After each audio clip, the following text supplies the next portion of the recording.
tell stories of pain. Spoons clinking, whispers in the night.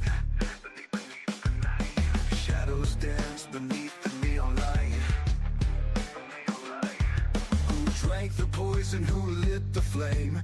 Everyone's guilty, no one takes the blame. True crime cafe where secrets bleed. Truth a bullet, truth a need. True crime cafe where lies collide. Order up a story no one can hide. Black boots stomping, floors of regret. Ashtrays full but we're not done yet. Clock ticks louder, the walls close in.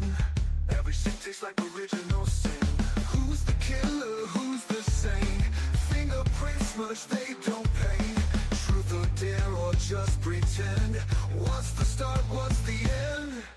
True crime cafe where secrets bleed.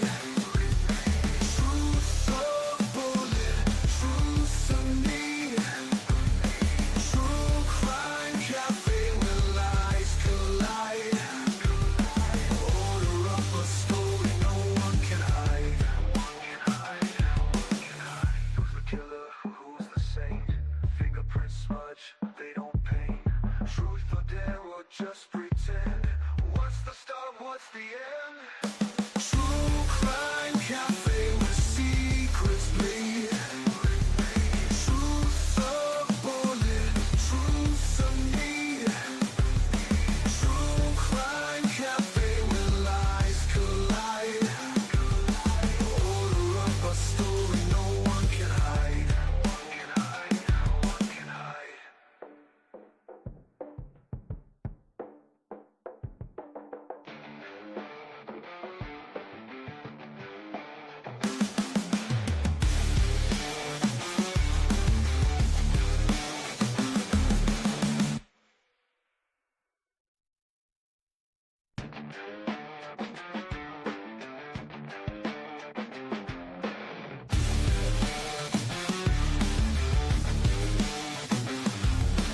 Blood on the counter splattered like rain. Coffee stains tell stories of pain. Spoons clinking, whispers in the night. Beneath the night. Shadows dance beneath the neon light. Who drank the poison, who lit the flame? Everyone's guilty, no one takes the blame. True crime cafe where secrets bleed.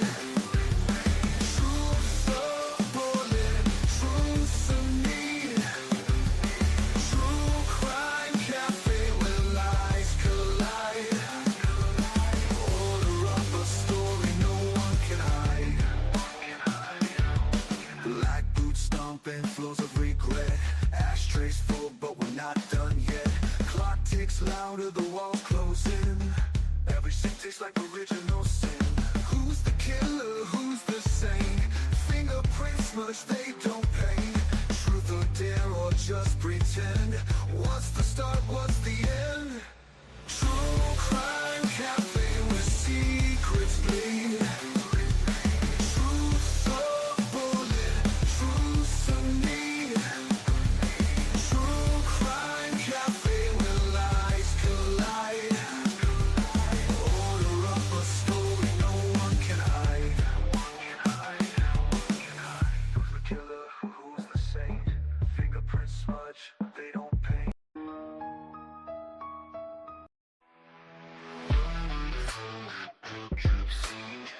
Coffee cold, I can't think. Neon words, town don't blink. Where they go, who's the link? True crime cafe where the whispers play. Secrets hide, bodies sway. True crime cafe in the night we stay. Truths decay, truths decay. Tango in the corner, eyes like stone. Words like daggers, chilled to the bone. Echoes of screams on a borrowed phone. A city of shadows, you're never alone. Coffee cold, I can't think. Neon buzz, tongue don't blink. Where they go, who's the link? You're never alone in sirens wail, another ghost for the tale. True crime cafe where the whispers play, secrets hide, bodies sway. True crime cafe, in the night we stay. Truths decay, truths decay. Ashtrays full, sins don't wash. Table stained, lies embossed. Fingers point but the lines are crossed. Justice sleeps at a heavy cost. Coffee cold, can't break. Being buzz, tongue don't blink. Where they go, who's the link? Echo in the corner, eyes like stone. Words like daggers, chilled to the bone. True crime cafe, in the night we stay. Truths decay, truths decay. Tangle in the corner, eyes like stone. Words like daggers, chilled to the bone. Echoes of screams on a borrowed phone. The city of shadows, truths decay. Fatal in the corner, eyes like stone. Words like daggers, chilled to the bone. Echoes of screams on a borrowed phone. A city of shadows, you're never alone. Coffee cold, I can't think. Neon buzz, tongue don't blink. Where they go, who's the lake? Ashtrays full, sins don't wash. Table stained, lies embossed. Fingers point but the lines are crossed. Justice sleeps at a heavy cost.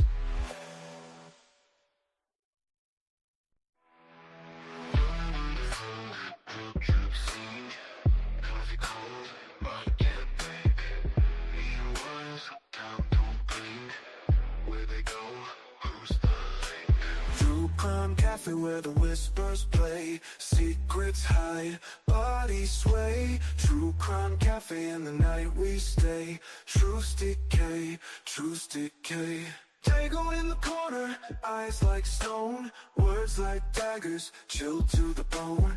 Echoes of screams on a borrowed phone. A city of shadows, you're never alone. Coffee cold, I can't think. Neon buzz, tongue don't blink. Where they go, who's the link? You're never alone. And the sirens wail, another ghost for the tale. True crime cafe where the whispers play, secrets hide, bodies sway. True crime cafe, in the night we stay. Truths decay, truths decay. Ashtrays full, sins don't wash.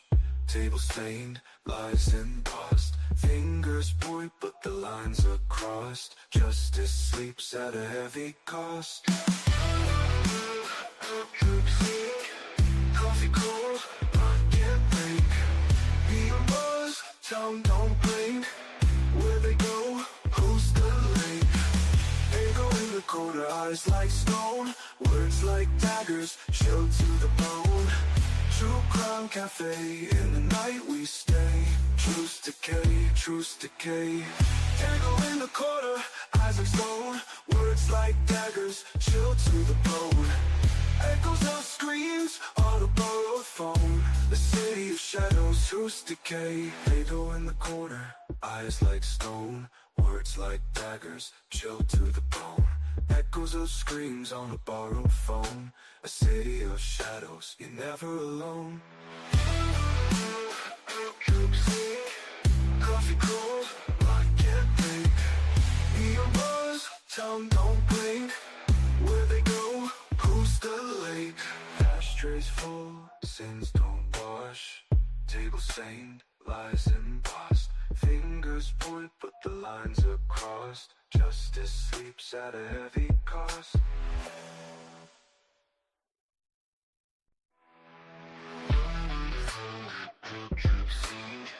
Coffee cold, I can't think. Neon ones, town don't blink. Where they go, who's the link? True crime cafe where the whispers play, secrets hide, bodies sway.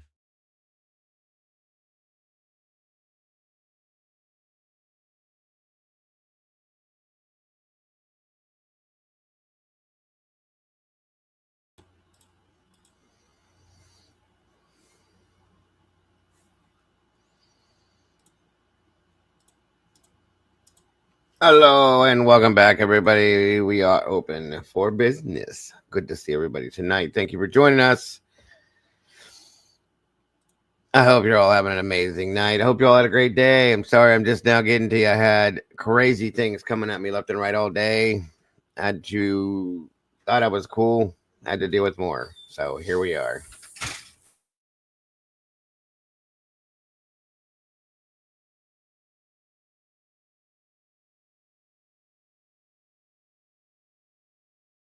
So, well, good to see you guys. Welcome back. I hope everybody had an amazing day. Like I said,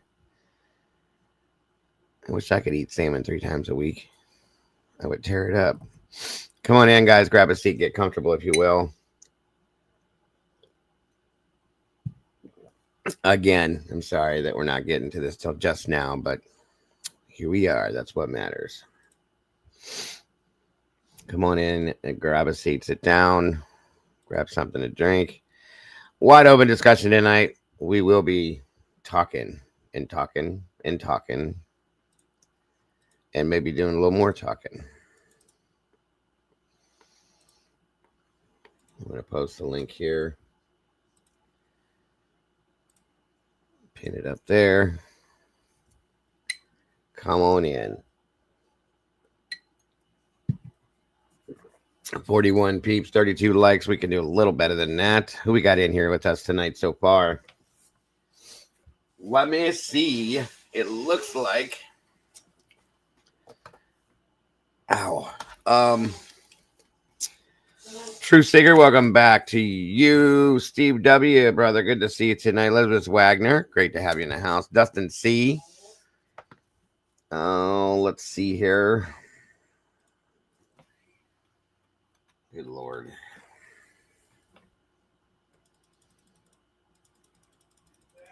Let me see. 1 second, everyone here.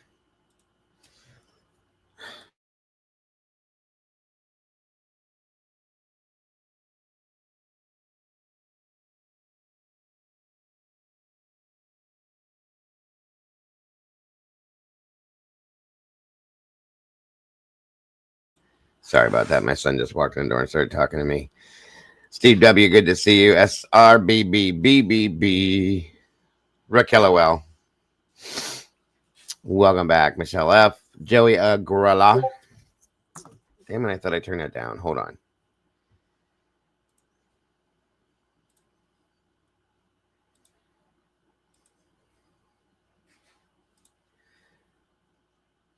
Okay, sorry about that. Dustin again. Let me see. Joanna Bell, welcome back to you. Norma Fralin, good to see you tonight as well. The Truth Seekers in the house. Miss Tandy, always happy to have you here. Lisa Baleo, great to see you.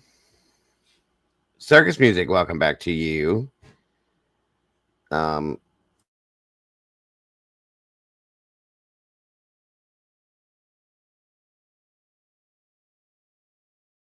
um, Bomb Toy, good to see you. Haven't seen Eddie in a couple days. And Stitches in the house. Good to see you tonight, Stitches. Mark Schumann, welcome back, brother. Lisa Winchester. Here comes my energy. As soon as I see you guys, it starts to get rolling. Miss Boone, my number one fan in the house tonight. Good to see you, Miss Boone. SRB dropping the first super chat of the night. Thank you, SRB. Going towards keeping coffee in the cafe. Hey, hey. All right, all right. Thank you so much, SRB. Appreciate that so very much. I guess it's something new, folks, with this. I guess it's not new. I just didn't know about it. So be it. But thank you, SRB. God bless. We appreciate that very much. Of course, the lovely Miss Boone hitting that like button. Thank you so much, Booney. I appreciate you. You know better. Please share this out. Hit the like button on your way in the door, if you will. C-Jag, welcome back to you. Absolutely, absolutely, SRB. And I thank you so much for that, dear. 1 out of 5 on the goal, I guess. I didn't know those even existed. It's pretty wild. Miss JCJ, and I missed your call on the Discord. JC, I'm sorry. I've been slamming back and forth different things all day, so my apologies, dear. I see you here. Julia Rose, welcome back to you. Raquel, well, we got 59 peeps in the house with 46 likes. Yo, let's get it up there. Swirefly. I always wanted to say it that way. It's actually it's SW Firefly. She's been around for a long time, but I always wanted to say Swirefly. Good to see you, Firefly. Who tonight? Viking. I gotta go with the Vikings. A friend of mine played for the Vikings. Kid I went to school with. He's not with us anymore. He passed away a long time ago. But ever since then, I always will support them in anything. So, gotta go with the Vikings. Legendary, what's going on? Good to see you. Always good to see you. Thank you, SRB, for the Purple Hearts, as always. In memory of our lovely Miss Wisdom Speaks. We miss you so much, Miss Sherry. We was talking about you today. I know you can hear us. Mind boggles. It's been a minute. Good to see you. Great to have you in the house. Care Bear, welcome back. You're going to make me wear my t-shirt tomorrow. I'm going to wear it tomorrow. I will wear my Grumpy Bear t-shirt tomorrow. I have a Care Bear t-shirt, believe that or not, because of my kids. Yeah, we all have them. You've been called worse. Well, I mean, you know. I don't know why. Every time over the past couple of years I've seen it, I always wanted to say Swirefly. It's weird. SW Firefly. We'll just call it that. Yes, I will wear it. It's a blue Grumpy Bear shirt. My kids got it for me. Call me Grumpy Bear all the time. Everybody in our house has a specific one. I ain't worn it in a while, so. Off topic. Worry about it. Yes. Many a top. We have whatever topic. It's your topic tonight, folks. Open discussion. You make the topic. Let me see here.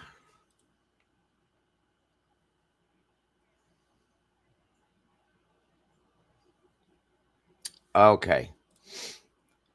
Got you. So Steve W., I hope you're feeling good. I understand the situation now. I didn't before, so ma'am. There we go. Let me correct myself on that one.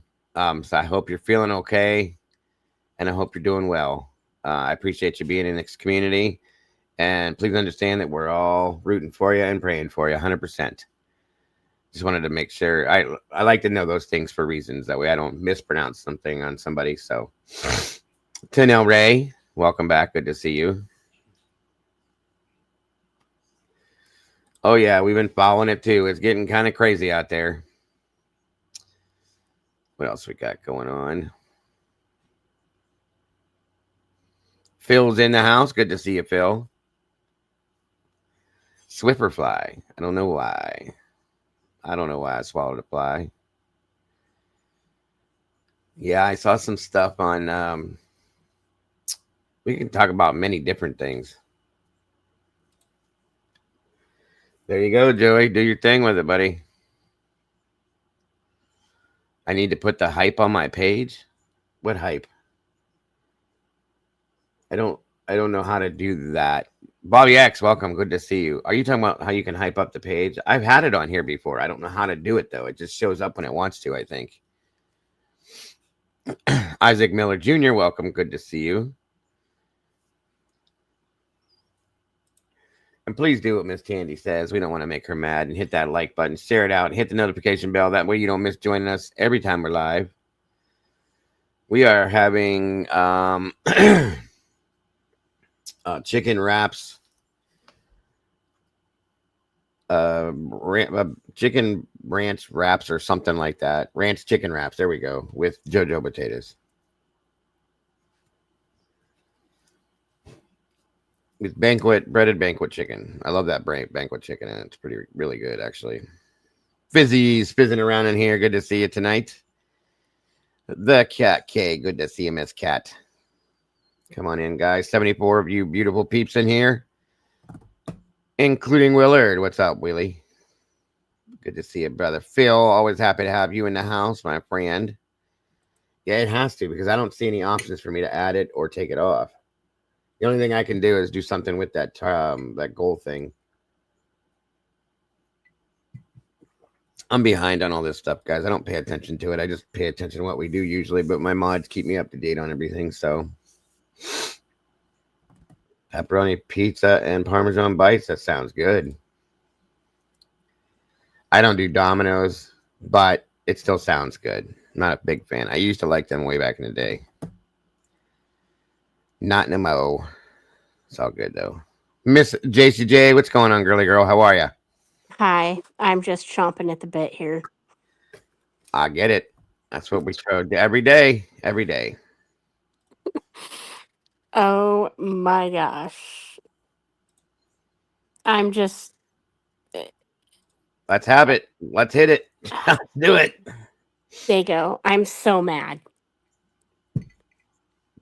Let's hear it, girlfriend. Let's hear Okay, I just got done watching you and Willie's live from, was it 2 days ago?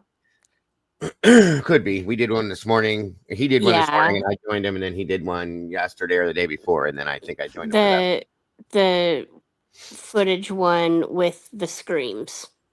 That was today. That was this morning. Yeah. Okay, yeah. I watched that one, and then I started watching the one from 2 days ago. hmm I am more angry now than I was. Are you in the same boat? I get angrier and angrier every single day. JC, I truly do. Miss Rose in the house. Hold on, JC. Thank you so much for that, guys. We got 2 out of 5 on our goal already. That's amazing. You guys are sweet. I'm loving it. Check it out. $4.99 super chat in the house, Miss Rose, and we will be loading up on coffee in here, folks. Thank you so much for that, Rowena. God love you. We appreciate you so much. Very sweet. All right, JC. Ki- I get angrier and angrier every day. If you haven't noticed from the time that I started this case, not really my persona, but my attitude towards things and people around this and the patients. and the patients are gone. I'm sure you've Yep. noticed that. And Oh, yeah. I'm just done with everybody's ignorance and everything that goes on around this now. Just repeatedly. I'm done with it. It's all ignorance and bullshit. Period. There's no two ways to call it. So what's your thoughts on the actual timeline? Because of that, do we even know of a timeline? Let me clarify something. Can Okay. you please? Please. This is all that's all purely speculation. Okay. Casper does great stuff with his videos. And he's speculating this as much as we do, but that's how we figure things out. So welcome, Senor Wazowski. So we're repeatedly given different things. Okay, again and again and again. What's up, Jesse? Good to have you. The link is pinned to the top of the chat if anybody wants to join me and JC up Yeah, here. somebody save Dago from just having me up here. Oh, I don't please. mind it. I love talking to you. I love it. But just I letting you know. guys know that's what we're doing tonight. Open discussion. You're welcome to jump up here. The mega stars in the house. Good to see you tonight, Meg. Thank you for joining me, dear. So, Jesus Christ, are you kidding me? No, I know why he wants me to unblock him. So he can argue the stuff that we're showing and try to show that it's not what it is, and I'm not doing it anymore. I've given Jeff more chances than anybody on YouTube has. And every time I allow him to come back in here, he completely disrupts the stream. He completely disrupts the chat. He pisses everybody off at him. Why would I do that on purpose? It's not going to happen. So no, I'm not doing it. It is what it is. You go get a lobotomy and come back and we'll talk about it. Other than that, no. So, like I said, we get fed new stuff every day. Okay. Mhm. And every time we get something new, it's stupider than the day before. Okay. More stupid, I should say, than the day before. Well, we have people that are out here digging into this as we have been for 2.5 years. We have people doing work on this. Lana is always doing something on this. Mhm. Christy put out these new videos that she put out showing evidence of tampering. Period. Okay. Good to see you, Miss Lucci and Vivian. So that's why he wants to jump in so bad, because he wants to try to tell everybody how that's not right. This is wrong. I'm going to say no. We've been trying to show this to you for 2.5 years. You don't want to see it. I don't want to hear what you got to say about it. That's all I'm saying. So I saw that he had a live the other day.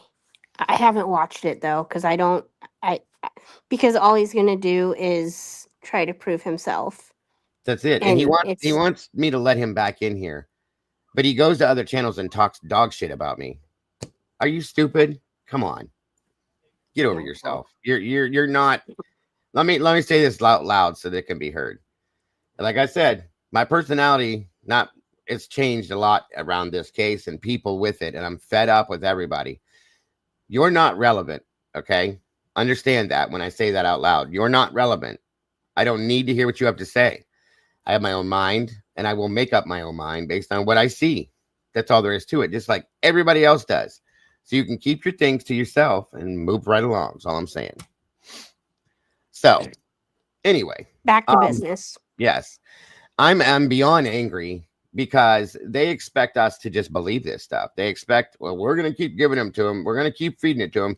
We're going to keep feeding it down the pipeline and letting them see all this stuff. And maybe it'll make them see, that what we want them to see. No, we're not stupid people. Okay. Regardless of what these guilters and their stupid asses want to say and think. And I'm talking about the ones that are rude and ignorant, because not all guilters are that way. Please understand what I'm saying. Not all of them are like that. Okay. Some of them are actually respectful. And some of them can probably have a conversation. Yes. Yes, absolutely. We have decent people that know how to have a conversation and listen to the other side. Legendary comes in here. Texas Ranger comes in here, and they're respectful when they come in here. You know what I mean? And that's what I'm saying. We have decent people that can be decent. These other ones are just, it's this way and no other way. We don't do that. So if we're not doing that, why are you doing that? You know what I mean? But the point is that's what they want. The people that are putting all this information out, that's what they want. They wanted us divided. That happened. They did it. They got it. Okay. They got what they wanted. They got Brian in prison right now. But I don't believe any of this. Just so everybody knows, I don't believe any of this. So you can keep feeding it to whoever you're going to feed it to. You're not, this guy don't believe it. I don't care what you show me. At this point, I'm over that hill. I'm beyond that point, and I don't understand why this is allowed to happen the way it is. I just don't. It doesn't make any sense to me why nobody else has taken a look at this. That's maybe a little bigger, higher up there, and said, "What the hell? What are you guys doing over there?" But they haven't, and I have issues with that too. So I'm beyond angry about this whole thing. This guy should not be sitting in prison right now. At least not be the only one. In my opinion, I don't think he has anything to do with it, JC. I don't see anywhere where they've proven anything that Brian has touched this with. Nothing. No, they haven't. But if they could prove that, then yeah, that he had an involvement, then that's fine. They still haven't proved that to me yet, though, except for the knife sheath, and who knows where that came from. He may have bought that for all we know. But with everything else they've done. Yeah, I wouldn't doubt somebody walked into his apartment and took it. Okay, I wouldn't doubt that at this point. I wouldn't doubt that somebody went in, and this is not a fact, folks. I'm just giving you how far this case has taken me now. I wouldn't doubt somebody walking into his apartment and taking a damn knife and going and doing whatever they did with it. I have no doubts it was planted at this point, period. Go ahead, JC. I didn't mean to interrupt you.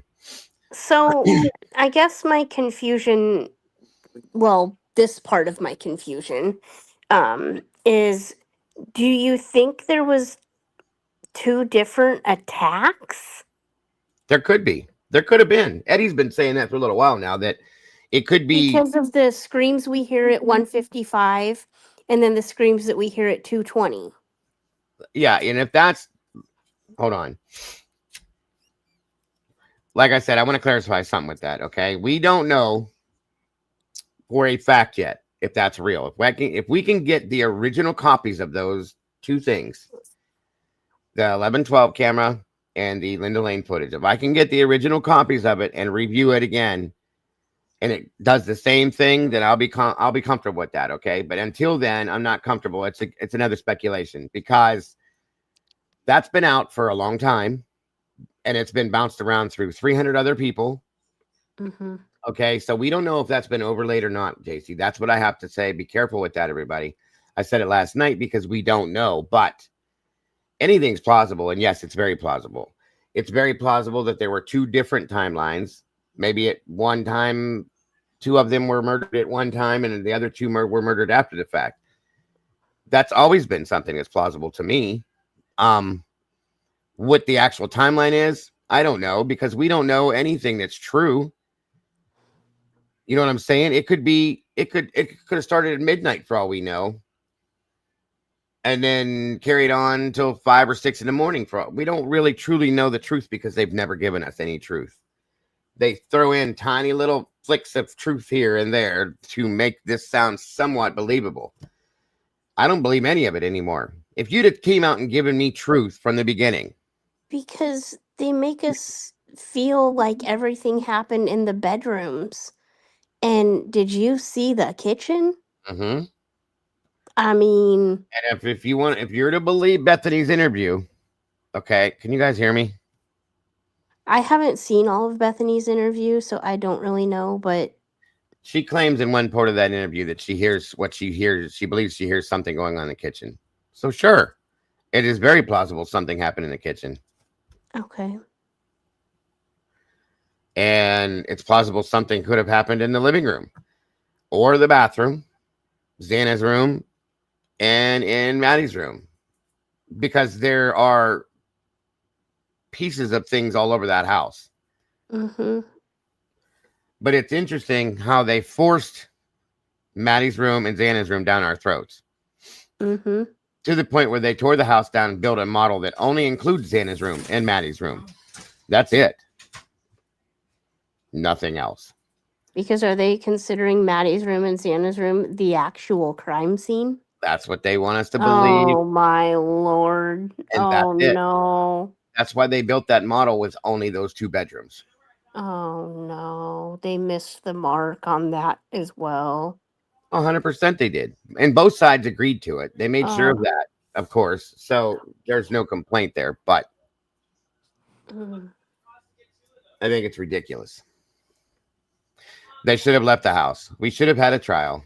All of that stuff. But it didn't happen. Wellington, welcome. Good to see you. Vivian, welcome. Good to see you. Let me catch up with everybody real quick. JC, Mark Schumann.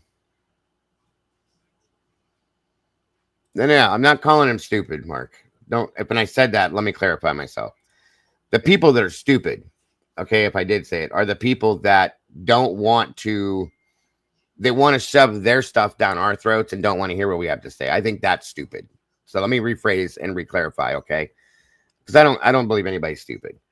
Even the people that aren't critical thinkers, okay? If you have a one-track mind, that doesn't mean you're stupid. It just means you have a one-track mind. But the people that are repeatedly getting angry at us and shoving things down our throats and telling us that our thoughts are stupid, those are the stupid people to me. So let me rephrase. I'm sorry about that. If it came off the wrong way. Anyway. So much corruption. Hello and welcome. Trashley is definitely stupid. Nancy Disgrace is stupid. Go to bed. They're all, though the reporters and stuff, well, we don't know if they're totally stupid because they have to do that for a living. You know what I mean? Well, we don't know it. I mean, it is stupid what they do. That's what I'm saying. Yeah. But they may actually think something else, but just need a paycheck. Sure. So sure. There's that. Yeah. And yeah, I agree with SRB. Trashley is just an idiot, period. I mean, Banfield, yeah, she's and so is great disgraceful. I like Nancy, but Ashley is a ditz. Welcome, Leah. Well, see, Nancy irritates me because Nancy's a ditz too. Nancy knows better though. Nancy she was an attorney. She knows what to look for. And sadly, like most of these other people, her paycheck's more important than morality, to actually look at it for what it is and make a real decision on it. She does what she's told. So that's where I think the ignorance lies. Welcome, Deborah. Doc, good to see you again. Guys, please make sure to hit that like button on the way through the door. I got 112 of you guys in here with 76 likes. We can do a little bit better, guys. Please and thank you. I mean, I agree. Like personally, I agree with Nancy most of the time, but just not on this case. I mean, I've liked her on some other cases until she got in this case, and the things she said lately have just really, wow. Yeah, I You're know. kidding me. You know what I mean? Yeah, Especially I being know. an attorney. Yeah. Now, Trashley, that she's just a complete. Her and Copenhacker should have a They're show. morons. They're morons, 100%. Yes. Absolute Thank you. morons. Literal morons. Complete and total. I don't understand how she was an FBI person. Like I Yeah. just really don't understand it. My guess is she was a secretary. That's all I can say. Yeah. Or a custodian, because nothing else she does makes any sense. She's the No. same person in a Delphi case, you guys, that said that those sticks must have fallen out of the tree and landed that way. And landed that way. Yeah. You said what? You said what? What the actual what? Yeah. Yeah, that's just pure stupidity to me. I'm sorry. Anyway, yeah, star days are welcome. Good to see you. Yes, they are. Two peas in a pod, 100%. Scully, my brother, good to see you. Good to have you here tonight. Yeah, it's insane. And she's vile. I agree with Willie on that one. And this is kind of off topic, and I'm sorry, but No, go wherever you're gonna go. Wherever you want have to you go. seen? I watched one today that has made me angry. It's the new Netflix documentary about the um unknown number or something like that. The high school catfish. Oh, I watched that the other day. Oh my gosh, I am so angry. What? It angers me. Wow, my wife and I watched that, and I was watching it like going in and out of the room doing stuff, and I Hmm. caught the point when the mother said that she did it, and I went, "What?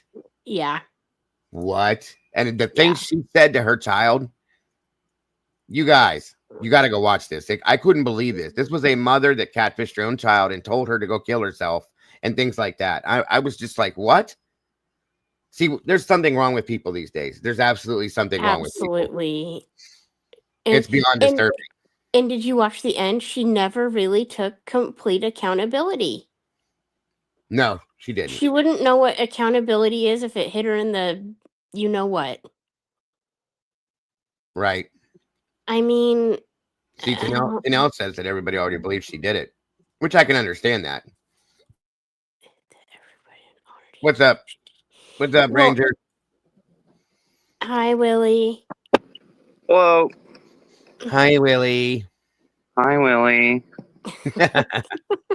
What's up, brother? What's up, everybody? Willie, are you okay? Oh, me? Yeah. Willie, I'm always okay. Are you okay? I just saw that you kind of lost it on your Oh, because I'm live. numbnuts? Yeah, it's all good. We all No, have our days. just because you were angry Yeah, about I just, yeah. Krista I messaged me had enough. earlier. She messaged me after your show to make sure I was okay because I got pissed off.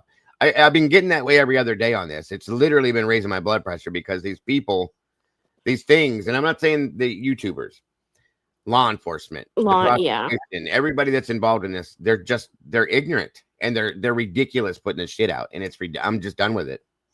Mm-hmm. It's enough. I woke up, just, everything that comes out, dude, literally doesn't point to Brian, just points to some more bullshit that we have to just, create this imaginary reality in our minds for it to fit. It's just bullshit. I'm sick of it, man. Yeah. True facts. And that's why I blew up. And then the other thing added on top of it. So I was already lit. But yeah, I don't know. And now, we're hearing this audio. And like you said, what's the timeline? I mean, in my opinion, the timeline is 1:30 a.m. to 12 p.m. noon the next day. That's the timeline. That's what I'm saying. Nowadays, that truly we don't know. It could be. It absolutely could be. It could have started anywhere between 1 a.m. on the 12th.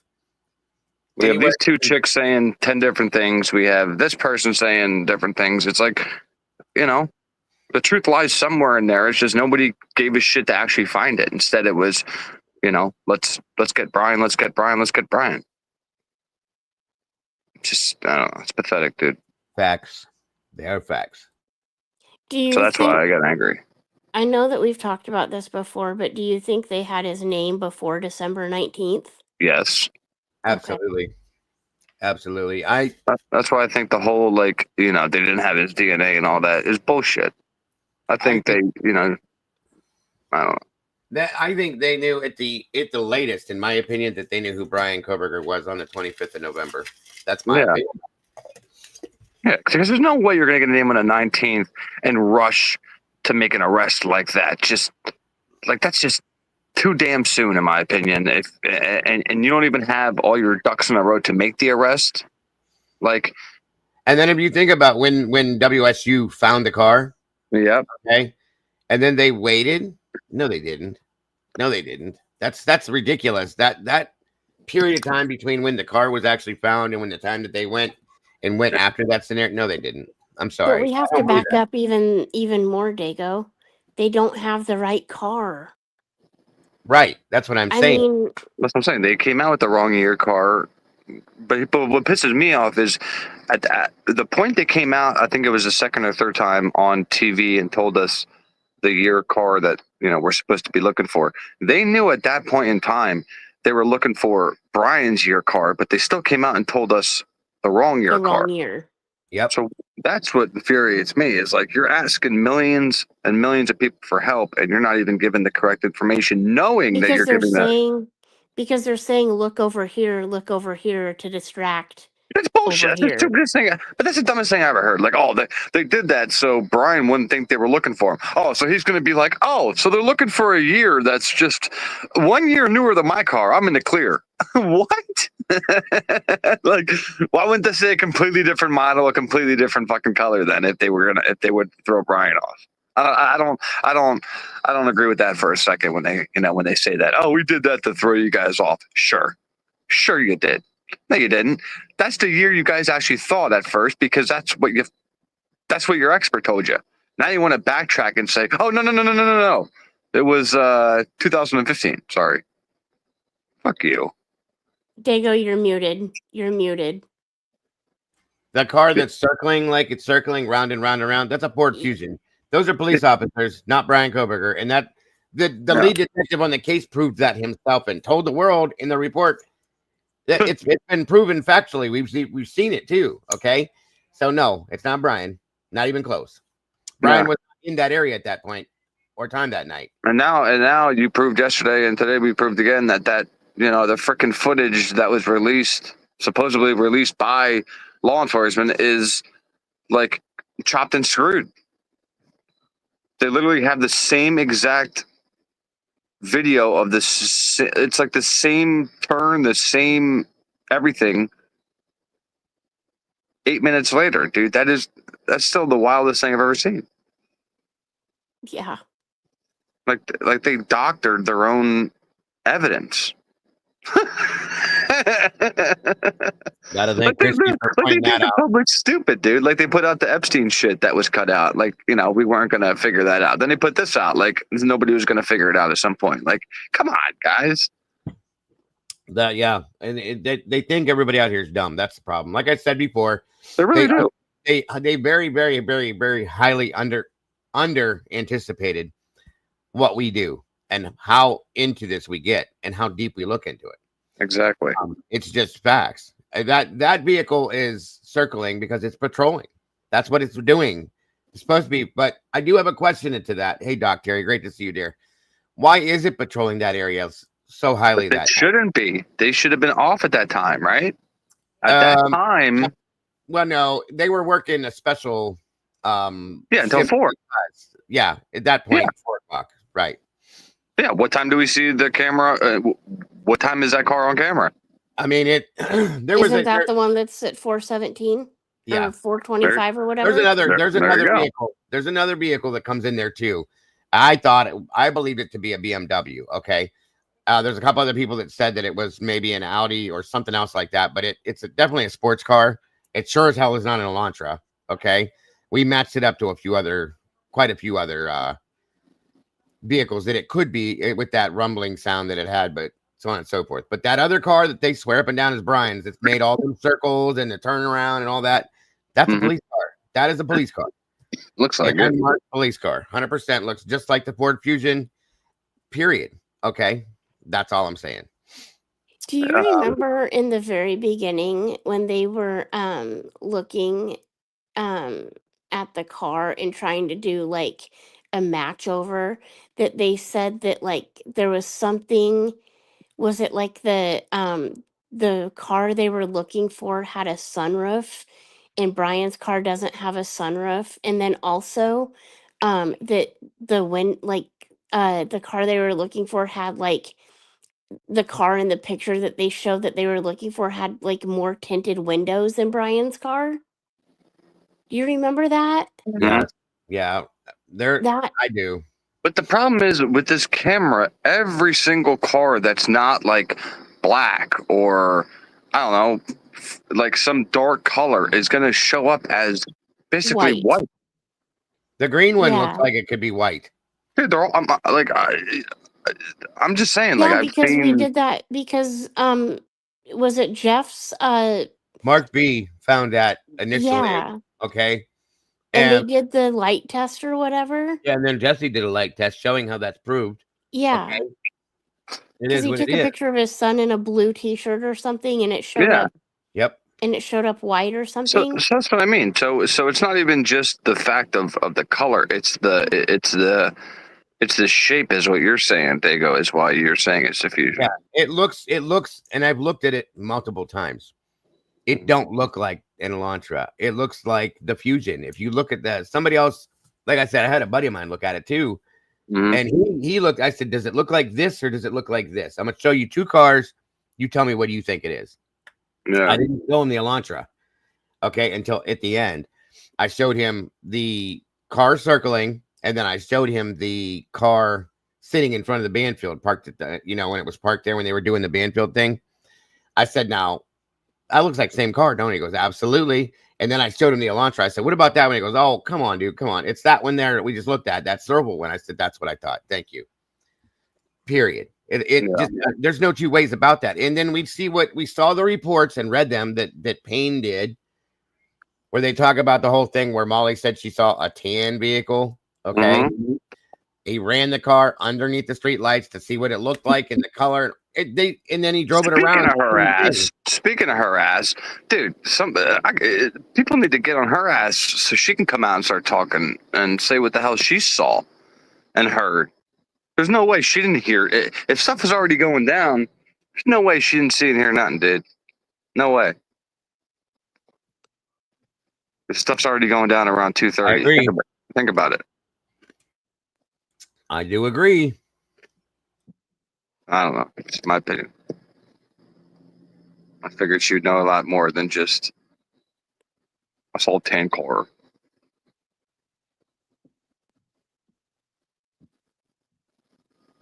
I don't know. That's what I'm saying.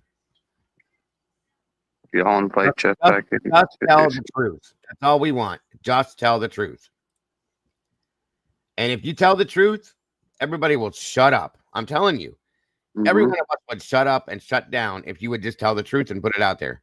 That's what I'm saying. If all this information came out and shit came out that actually made sense, we wouldn't be bitching about it. Exactly. And like I said, I got know. people sending me emails, bro. That why do you care if Brian's this big? It's not about Brian. Not about It's bigger than Brian. It's not about Brian. Brian's over here now. Okay. I don't get me wrong, he's a human being and I care about human beings. I mean, those same people don't realize that we're fighting for, like, their relative. They're, and them and us. them. Yeah, exactly. That's what it is. It's period. It has nothing to do with Brian. It's the bullshit investigation or lack thereof. They think like we want Brian out so he can all go party or something. Like, oh, you guys, like, what the fuck is wrong with people? Listen, and I don't want this to sound ignorant, but I don't give two shits about Brian. Okay, I didn't know him before. I don't know him now. I want to see truth. Those victims deserve nothing but truth, and this isn't justice. That's what I always said, dude. If he did it, he did. He's a piece of shit. Like, I'm not gonna back him up just because I knew the fucking away. Yeah. If he did it, But when you come out with this shit, when you come out with this garbage and we see this is chopped and this is not right, like, nah, man, we're gonna say something. When the state's attorney sits up there at the hearing and says we cannot place him in the house, and then says there's multiple people involved. That just goes. That just all goes away. When you have the witnesses I'm sorry, when you have the alternate suspects on the state's witness list, okay, that's not All shady right. at all. That's What's not up? shady. Welcome, Hemisphere. Good to see you. Jacob says, That I is love so Jacob. weird to me. I love Jacob's questions. He says, is it possible that Murphy was moved from the house? I know Bethany said in the interrogation that Maddie took him out and then asked her where he was at what happened to him. I thought Well, Bethany took him out. Bethany and Maddie took him out. Maddie. And then Bethany said she went back inside after 10 seconds because it was cold. Maddie come in looking for him later. Here's the issue with that one, bud. They took a picture of him hiding under Kaylee's desk at the day when they first responded there, and they were taking pictures. So he was in that house at least at that point. Now we heard him barking outside for 45 minutes in the middle of the night. That's Yeah, the what other the hell part was of he that. doing for the rest of the time? That time Right. gap. He was hiding somewhere though. I mean, I don't even know. I think he's out. He could have been outside hiding, but I don't think that he was out on ground level Mm-hmm. because he could have went in that house and there'd have been paw prints all over that house, probably in blood. He'd have probably went upstairs to try to get to her. Okay, because he was out on, I think he was out on that. Yeah, we watched dockets, guys. I'll show that to you if you want to see it. Andrea Burkhart seems to have come to her senses on this, and she put out some very, Really? very interesting statements that really point out a lot about Hitler. Sorry. Yeah, I was going to comment about that. I just got through watching that. That was a good job by Dockett. Yeah, he did great, and I love Dockett, guys. Please go check him out. I planned on reviewing that with you guys tonight too. That particular What's the name? particular video, though, Dockett Decoder. that particular video is pretty old. watched. That was way back when they had the hearing. Yeah, So she was reacting live as it was going on, right. and she kind of shrugged her shoulders, because she knows it's all bullshit, just like we are. We are, talking about it all the time. So Well, yeah, she called Hitler on his ignorance and stupidity and the way he acted towards all this. And it was kind of interesting to see it. it's crazy because the same narrative they had in Laytown, they just bought it to Boise. The only thing they did was swap Judge and put Hitler in the damn chair. Yeah, the difference is that Hitler is not afraid to speak. Judge just kind of sat there and seemed like he was afraid to say things. This guy's an asshole and doesn't care, and I'll call it that to him to his face. I don't care because that's what he is. I felt back in those Laytown hearings that Bill Thompson and Judge was ganging up on the Ann Taylor. Yeah, little did we know. Right. That's why I told you guys there was no chance this was never going to happen. I think They she were not went going to from allow it. she And went she- from bad to worse, in my opinion. Yeah, and she knew this. She As knew. as a judge, she went from I got a bad one to I got a worse one. Yeah, And that's what I mean. Like she should have done her damn homework. And you know that Hitler was on the committee to vote in the judge that was going to handle that himself. I won't comment about the white card. I have a theory about the white card. If you really think about it, they was in over their heads from the very jump. They did not know. They didn't even know what was in the damn house until they got there. They thought it was unconscious person. An unconscious person, yes. And then all of a sudden, oh shit, we just walk into a homicide scene. Really? So why wasn't the place all locked down? If you watch that body cam footage, everything should be locked down. Everybody that was there should be separated. They didn't lock shit down, dude. Hunter, that's it. they let Hunter walk around the crime scene for how long? They didn't care. They all did. And Yeah. Emily, It was piss poorly managed by that whole thing. Was done. Anyway, it was damage control. So when they came across the white Elantra with the sunroof, lo and behold, that was old Tisdale in an unmarked car doing his passing around, doing the patrol. You don't think old Payne knew about that? He had to. They all knew. That's why he ran his little experiments. They all knew. Who does that, Dago? Really? You can't do that. You can't go and have A bunch of officers come walking in the car. Okay, this is how he did it. He came through the sliding door. He went upstairs, then he come back downstairs. He did all that. One person can do this? No, Somebody no. explained to me. Somebody explained to me why when Payne ran one of his little experiments, why he let that ride and never told anybody this was our guys that were doing the circling, doing their patrol. Why did he never tell the world that until after the fact? You can watch. Well, in my question, I might have asked this earlier or the other day too, Dago, but do we even know that he actually, the whoever did this came in the sliding glass door and went back out the sliding glass door? No, No, I we didn't don't know think, anything. We don't I know didn't, anything. Okay. that was Dylan's because, assumption. Mm-hmm. yeah, Part that's of the her only story. reason we think, that's the only reason that we think that he came in the sliding glass door is because Dylan said Yet, he went out the sliding glass yet door. she closed her door as soon as she saw him, so she wouldn't even know where the hell he went. Hitler's affidavit is absolutely 100% based off of Dylan and Bethany's testimony. Period. That's it. Why should we believe that at this point when there's been so many lies? That entire story, you guys, when you hear somebody make a statement and they give testimony to something and it matches up identical with a fucking TV show, that's a statement that we're supposed to take. That's a crock of shit, dude. I don't get that. I don't understand why they're not looking at this going, wait, or wait, yeah, I do. No, I do know why. Was there something in, okay, question. Was there something in the Vampire Diaries that a guy came in through the sliding glass door? I don't know that was in there, but the statement that it's okay, I'm here, I'm here to help you, you're going to be okay, word for word, JC, 100%. That's from Vampire Diaries? Yes, I played it last week. That was in a video we watched just the other day, too. I forgot the video. Yes, 100%. And I made a statement right here on, one night. It said, and I asked the chat, I said, chat, if you watch Vampire Diaries, is there a episode with that line in that episode? And sure enough, we found it 2 days later. Somebody sent it to me and said, Dago, watch. I watched it and I went, what? Come on. It's ridiculous. I wonder if she was dreaming. Okay, so you don't want to tell the truth, but we're going to be digging the truth. And then when we see stuff like that right there, we have to call you out on that. And you want to say, oh, poor Dylan and oh, poor Bethany. Well, they bought it on themselves. Here's the thing, though, Legendary. Truly, the girl claims that she was drunker than all hell, right?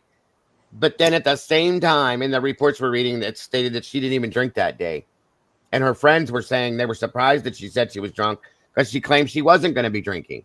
Which way are we supposed to go? When you're told two stories, which one weighs more than the other one? That's the whole point right there. Okay? I'm not saying I didn't want to believe her. But every time we do believe something, they throw something else at us that makes us go, oh, wait a minute. Yeah. That's all I'm saying. It really, truly was the same thing said in an episode of the show that she said she was watching. So in turn, I'm gonna go, okay. I wonder if you were drunk, let's say you were drunk or half asleep, this is what you heard, truly what you heard. I'm not saying you made it up at this point. I'm just saying that's what you heard because I've heard things in my sleep. And I'm wondering if she wasn't drunk, like really drunk, and fell asleep and was dreaming about that, and that's what she, you know what I mean? Well, that's what I said. So then what's the truth then? Because that's not an account of what is actually happening in the home. That is an account of what's happening in your head. Exactly. That's what I was saying. I didn't say that she took that story and fabricated her story with that. Initially, I said, well, maybe she was half sleeping because they said she was asleep on the couch at one point. Or she was watching that and fell asleep, and that's the last thing she remembered was watching that. So that came to mind, and she was dreaming per se. And she made a statement somewhere about dreaming. Or did she fabricate it all? I don't know. That's the problem. She's needed just to be not credible. That's all there is to it. There. That's my point right there. Exactly. She needed to be put on the stand. She needed to be talked to and give a real testimony and be cross-examined either way, in my opinion. That's why there need to be a trial. That's all I'm saying. I think it just goes to show how unprofessional or they just didn't have the training, because Bethany and Dylan should have been, I wouldn't say locked up, but at least in the interrogation room with good cop, bad cop to get the information. They should have been locked down. Yes, they should have been detained. They should have 102. every one of them. Anybody that But was there. Bethany's too worried about not making it home for Thanksgiving. The 8-hour wait alone deserves jail time. Okay. Yeah. Really. Yes. I mean, if they want to stick with their narrative that this happened at 4:00 in the morning, well, all of them should have been locked up. I agree. Here, let me play this for you again one more time.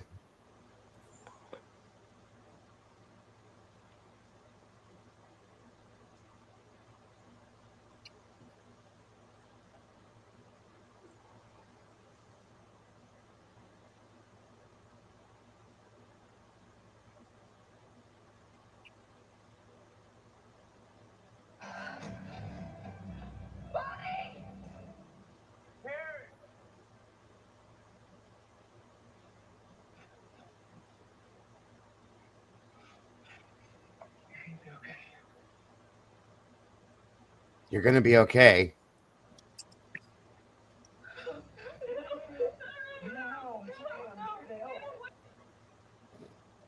You're going to be okay. She starts crying, which is something else Dylan stated she heard.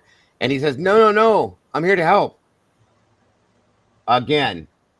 Exact words. Exact words.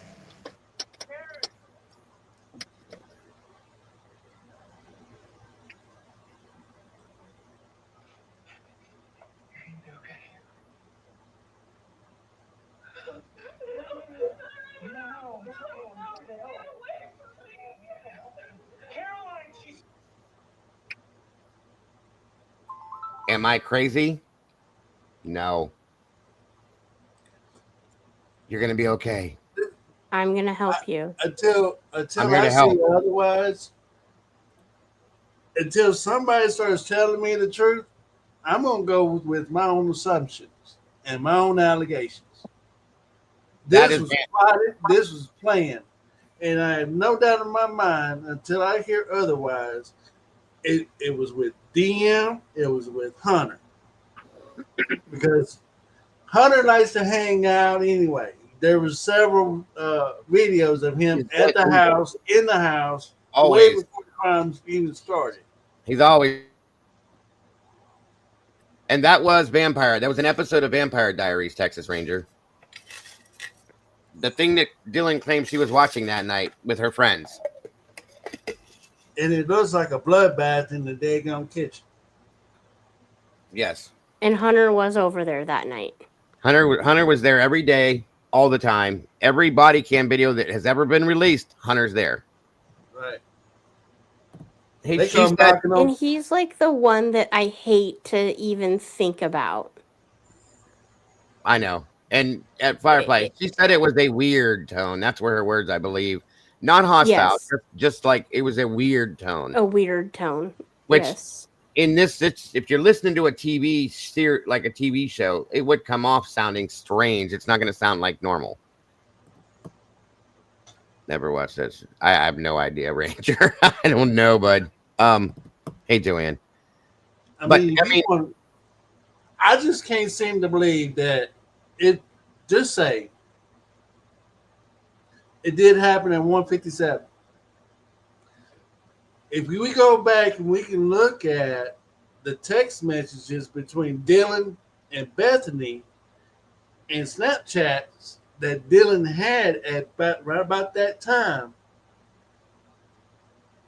do you think that all that screaming we heard, that she was feared for her life? I don't believe that. Why? Because she was involved. She had knowledge of it. And she was part of the plan. I have no doubt in my mind until I hear otherwise. right? I got a new tool I'm going to use right now, SRB. I'm going to use it. Give me a second, you guys. With what you just said, I'm going to show something real quick. To outline what you're talking about. Give me 1 second here. Let me find it though, because there's so much in here.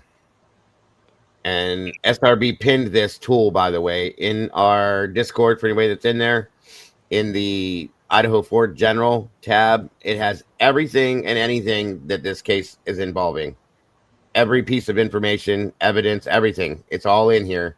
So now anytime anybody asks a question, we can go to this and pull it out and give you exact timelines, everything, including the 911 call, everything. I've never Go ahead. I've never taken Hunter completely off the table, obviously, but I just don't want him to be on the table. I get it. Because I don't want him and Emily to be on the table at all. But that would suck, wouldn't it? But the problem is like you just said, every body cam footage that there is, he's there. Right. You know, he was there in, like, when he led them to the house and in the house, didn't he specifically say, I put that knife there? I had that knife? Mm-hmm. So he's making he's putting himself at the crime scene, you know, so like he's like, oh, if you test, you know, you're gonna find my DNA here. This is why.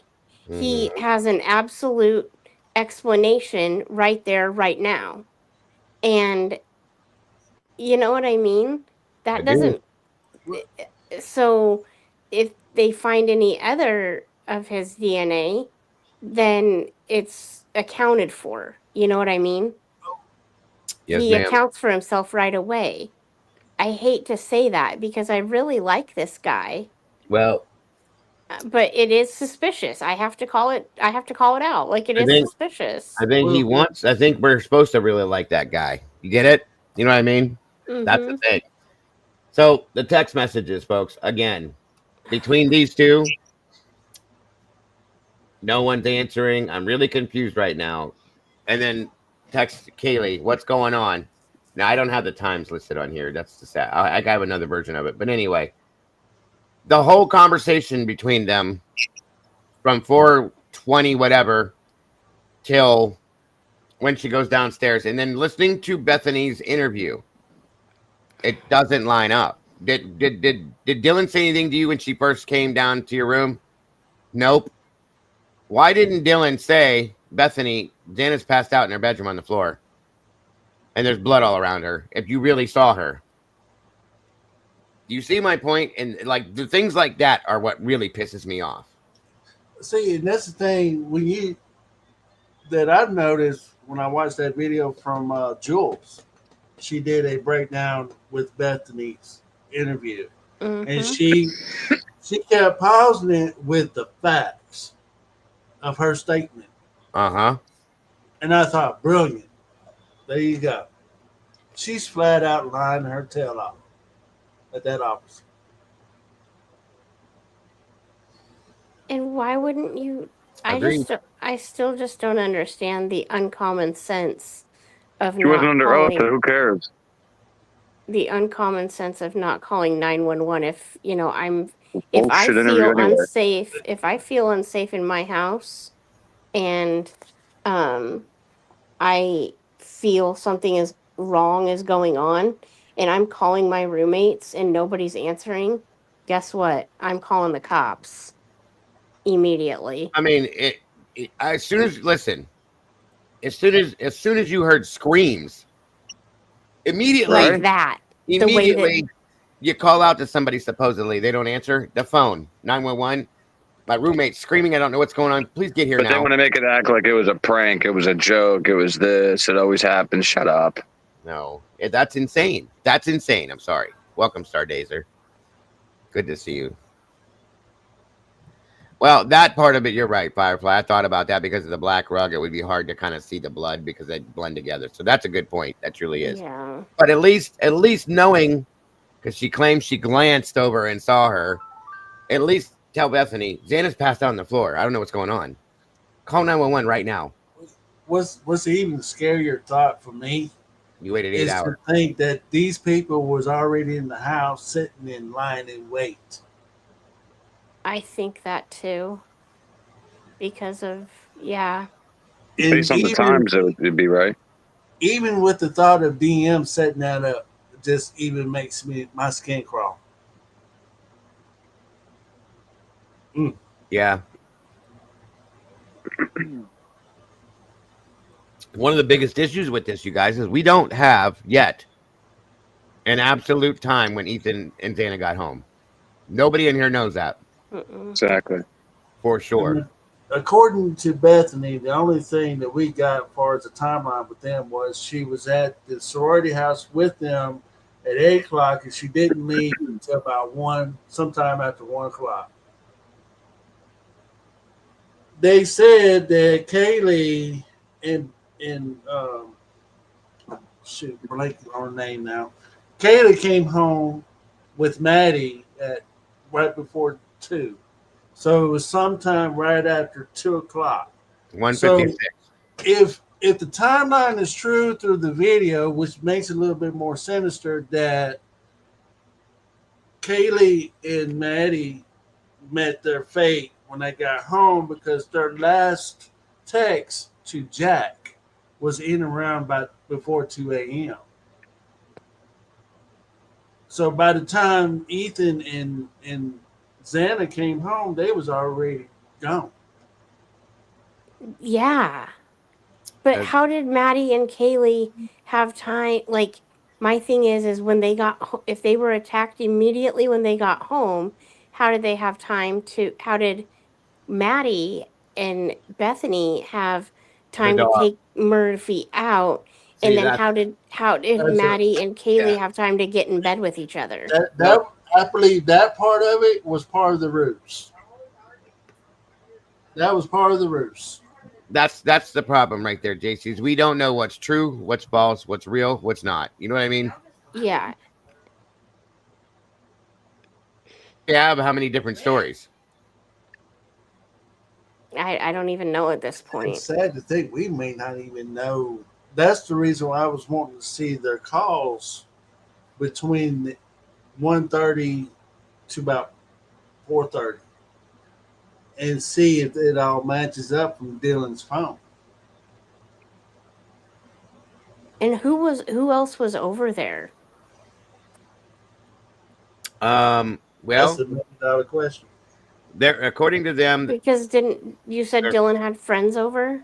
her friend LM was there supposedly, and then left conveniently when the other two got home. Um, Chief Fry himself said in the first press conference there was a lot of other people in that house. There was other people in that house that night. Mm-hmm. So I don't know if I made this clear, but according to the docs, with the white Elantra and how they got it to Kohlberger was he had that his white Elantra. So they had that, oh shit, we had a undercover cop patrolling the area that night. So we need to hurry up and find one. And then when they found Kohlberger's car, they said that we're gonna put it all on him. Yep, we even got his DNA on the button snap. Yep. And there you go. That's how they got the Kohlberger. I think my biggest thing though with him, truly, I think the answer that I want to know, With legendary, Koberger, with Brian. how they got Brian. How did you get to Brian? How did they know who Brian was? And I'm still telling you, I feel like Brian could have been being Brian, researching, being nosy because he likes to know things. He likes to look into things and found something he wasn't supposed to. That's the only way I can imagine that they got this kid's name. And he has that condition where he likes to keep clean. OCD. Very badly OCD. Oh, yeah, he's got that bad. I just That doesn't match up with someone that, you know. people like that. I can imagine. 'Cause my mother was like that. You can tell her a disgusting thing, and she'll sit there and just barf it all up. Well, let's talk about Brian real quick She then. had a very weak stomach. So yeah, Brian couldn't even fillet a fish. Okay, he couldn't do that, but he could kill 4 people. He also had dyspraxia, but he couldn't even write correctly. That's why his handwriting looks so like shit all the time. But he could kill 4 people with a knife. Let's see, he's autistic. Okay, we know That that. doesn't, I don't know if that, does that mean that you can't do something like that though? No, the autism part, no. Okay, but The with the dyspraxia autism, is more for me. the dyspraxia 100% would tell me that it would be really hard to have the agility to do something like that and Mhm. the hand, you know what I mean? Yeah. And there's other issues that this kid had that don't match up with somebody being able to do this. Well, the fact that he moved all the way across the country to be a PhD criminology student and has kicked all the habits that he had before, that just don't make sense to me either. He overcame all of that. The H addiction, Yeah, the overweight addiction, But then he the just kills 4 random ass people. That's what doesn't make the most sense to me. he and has no he he goes has and No no reason. link to he them. goes and gets multiple degrees. He's going And he's for so doctorate. he's so worried about but he's so fucking worried about the death penalty, right? He chooses to go do it in the state where they have the death penalty. Okay. And you know he knows that. Okay, we course know he he knows Yeah. that. Of course. He wrote his Well, I own mean, story. if it's that, if the death penalty was that important, and that was the difference between him going to trial and not going to trial, then why the hell would he go and do this in Idaho? That's exactly the point right there. Come on, man. That's the point crazy. right there. It's insane. The eye-opening moment for me was right at the end when Bill Thompson said, right in front of everybody, "We do not have him. We can't connect him with the victims. We can't place him in the house. That What was are it we for doing me. then?" The lead What do we detective. You got old Hitler sitting up there saying, "Well, yeah, I agree totally. That's the reason why it's time to shut it all up and send him on his way." And Gilbertson and Payne both said, believe me, we tried to connect him to this and can't do it. Really? Okay. He did not have a fair shake. I said that. Never. Never. There you go. There is something you should need to go into the docs and find it. I can probably find it here. Somebody else's material real quick, but there's a video out Bob did earlier today. And he came across this date, Pavarotti. He came across this doc. He had a hearing that it was closed. Yeah. But what was interesting is, and it's all redacted. Yes. Is the DNA expert? Yes, we covered that the other night. Right? And gave Hitler a. Remember? Were you in here when we covered that hemisphere? I went over that document and it's all blacked out. Every bit of that part's blacked out. Remember that? Is that when they got into the perps? It was the alternate perps, the closed hearing, and Bicca Barlow and him go back and forth nonstop for about an hour and a half, literally. I've never seen so much. Me and SRB were watching that earlier today, and the back and forth between him and Bicca, it was nonstop. And there was just those two back and forth, back and forth, back and forth, back and forth. And she's a DNA expert, and they're talking about the alternate perps. Imagine what that conversation was. Well, you have. Are we talking Bicca and Thompson? No, Bicca and Hippler. Oh, Bicca and Hippler. Okay. Yeah. And it's she probably had to explain it to him. That's the problem. The dude doesn't seem to get it. Either that or he doesn't. Like you don't get it. I don't think he's the brightest tack in the shack. He seemed overwhelmed from the get-go, and that's why he didn't want the case, is because he was overwhelmed with it. And honestly, I mean, nobody wants a case like this, obviously, but he was overwhelmed with it. Who? But he voted himself in. See that? What do you mean he's overwhelmed with it?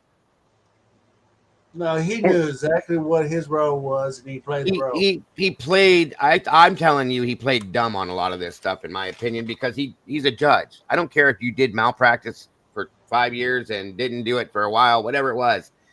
You know what you know. You should have looked at the documents. You should have read through everything. He claims that he did. He wasn't going to give them a chance no matter what. He had his mind made up. He knew in his mind that Brian was the one that did this. He didn't want to hear nothing else about it. He proved that when he said that Brian would have lied to them no matter what. Him being biased as shit doesn't mean he's overwhelmed. But he could have been. No, he could have also, knowing what we know now, he could have been being threatened as well. Well, and that's possible. That's the whole lot of them could have been, and that's fine. But you're a judge. It's your threatened or not threatened. You get to stand above that, okay? Because I figured judges are threatened more than anybody. Probably. You're probably right, and you could have stood above that as a judge. So that I can't give him an excuse on that. I don't give him any leeway anymore after everything I've seen, because there's no excuse. You're the judge. If you're threatened, then you deal with that side of it, okay? If not, then do your job. You didn't do your job. And the other thing is then you throw in the whole Banfield boys, and that to me is very suspicious. Everything about it, yeah. And then you throw in David that was driving, or David that said that it was eerily quiet. Well, what the hell were you doing? Oh, he was a sober bro, yeah. And I would also question Enan, but you said that you don't think he's smart enough for that. So that dude might have book smarts. His professor said he did, because I looked into him a long time ago.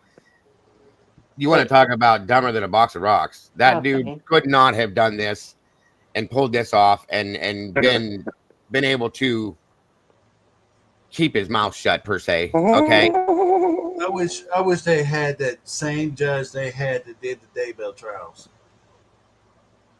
I wish they would have had it had to be in a different area than Idaho. Like I said, Brian did not have a shot in hell in Idaho, period. This was never, in my opinion, going to happen from the get, okay? They were not going to allow this to go to trial. They couldn't allow this to go to trial because the absolution of it would have came to the table, and everybody would have went, what? The judge would have looked like an asshole. The prosecution would have looked like an asshole. The state would have looked like assholes. The law enforcement would have looked stupid. None of it could have came out, okay? It's just insane. It's absolutely insane. You know, and the funny thing is, I was just looking through this that I pulled up here for you guys. Well, we just watched Bethany's interview the other day, right? Why is it that none of the stuff that was in here ever was talked about? Now that I'm looking at this, I forgot about some of this stuff. Like Bethany, where'd it go? Bethany called her dad at 7:30. 8 o'clock. 8 o'clock, she calls another number. 8:01, she calls home. 8:02, she calls her mom. 8:09, her dad calls her back. Why did she not tell that guy any of that stuff about talking to her dad or her mom or some other person and any of that stuff that morning? What else happened? Nothing. What about this? Nothing. That's her answer to everything here. Nothing else happened. And everybody's like, take it easy on her because she's in shock. She's this and she's that. I can't. If she would have done something that was remotely right, then maybe. But nothing they did fits the way it's supposed to. So I can't. And not to mention, the whole time you know something's happening in your house, but you don't know what. You're DMing on Instagram, taking photographs. Bethany's taking photographs of something. Her mother's texting her. Dylan's on LinkedIn. Yes, she's checking her. No, it was Indeed, checking job, whatever things. Yeah.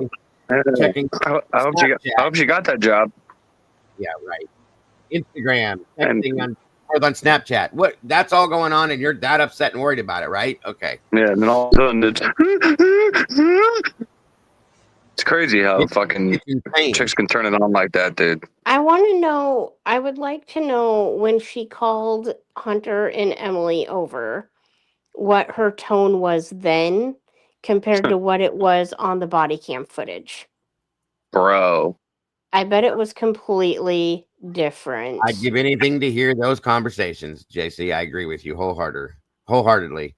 Apucci says, by the way, welcome, says the truth for me is the cleanup that definitely happened before the 911 call. Wet mop in the closet.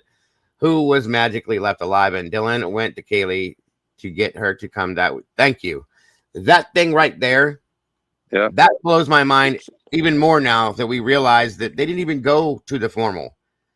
They had a party That's what pisses instead. me off the most is we heard for so long, dude, and fought with so many people fighting us about this frozen shock, about how she could have PTSD, about how it's happened to them in the past, yada yada, blah blah, fuckity blah, and then it turns out she wasn't frozen at all, and we just skipped right over that, and now okay, she ran down the steps to Bethany, and here we are now. But yet we forget about the lie that was told for so goddamn long, that she was in a frozen shock phase. She couldn't move for 8 hours and yada, yada, yada. Kiss my ass. She was moving all right. She was moving right down to Bethany's room. Exactly. And that's why you want to see what you want to see, Dago? I'd pay money to see their fucking Apple Health data, because I want to see how many fucking flights of steps they went up and down, because I guarantee you it's more than one. But that's my a good opinion. point, actually. And then don't forget, folks, we have a car that pulls up around 4:30 and turns its engine off and parks there. And it's not the black vehicle that was already there, because that's been there all night. Another SUV shows up with the loud ass muffler system on it and pulls in and stays. Who is that, and why are they there at 4:30 in the morning? Yeah. Why are the G's defending her? Because she was never accused. That's why. I guarantee you, both of these chicks were fucking accused, there'd be a different tone.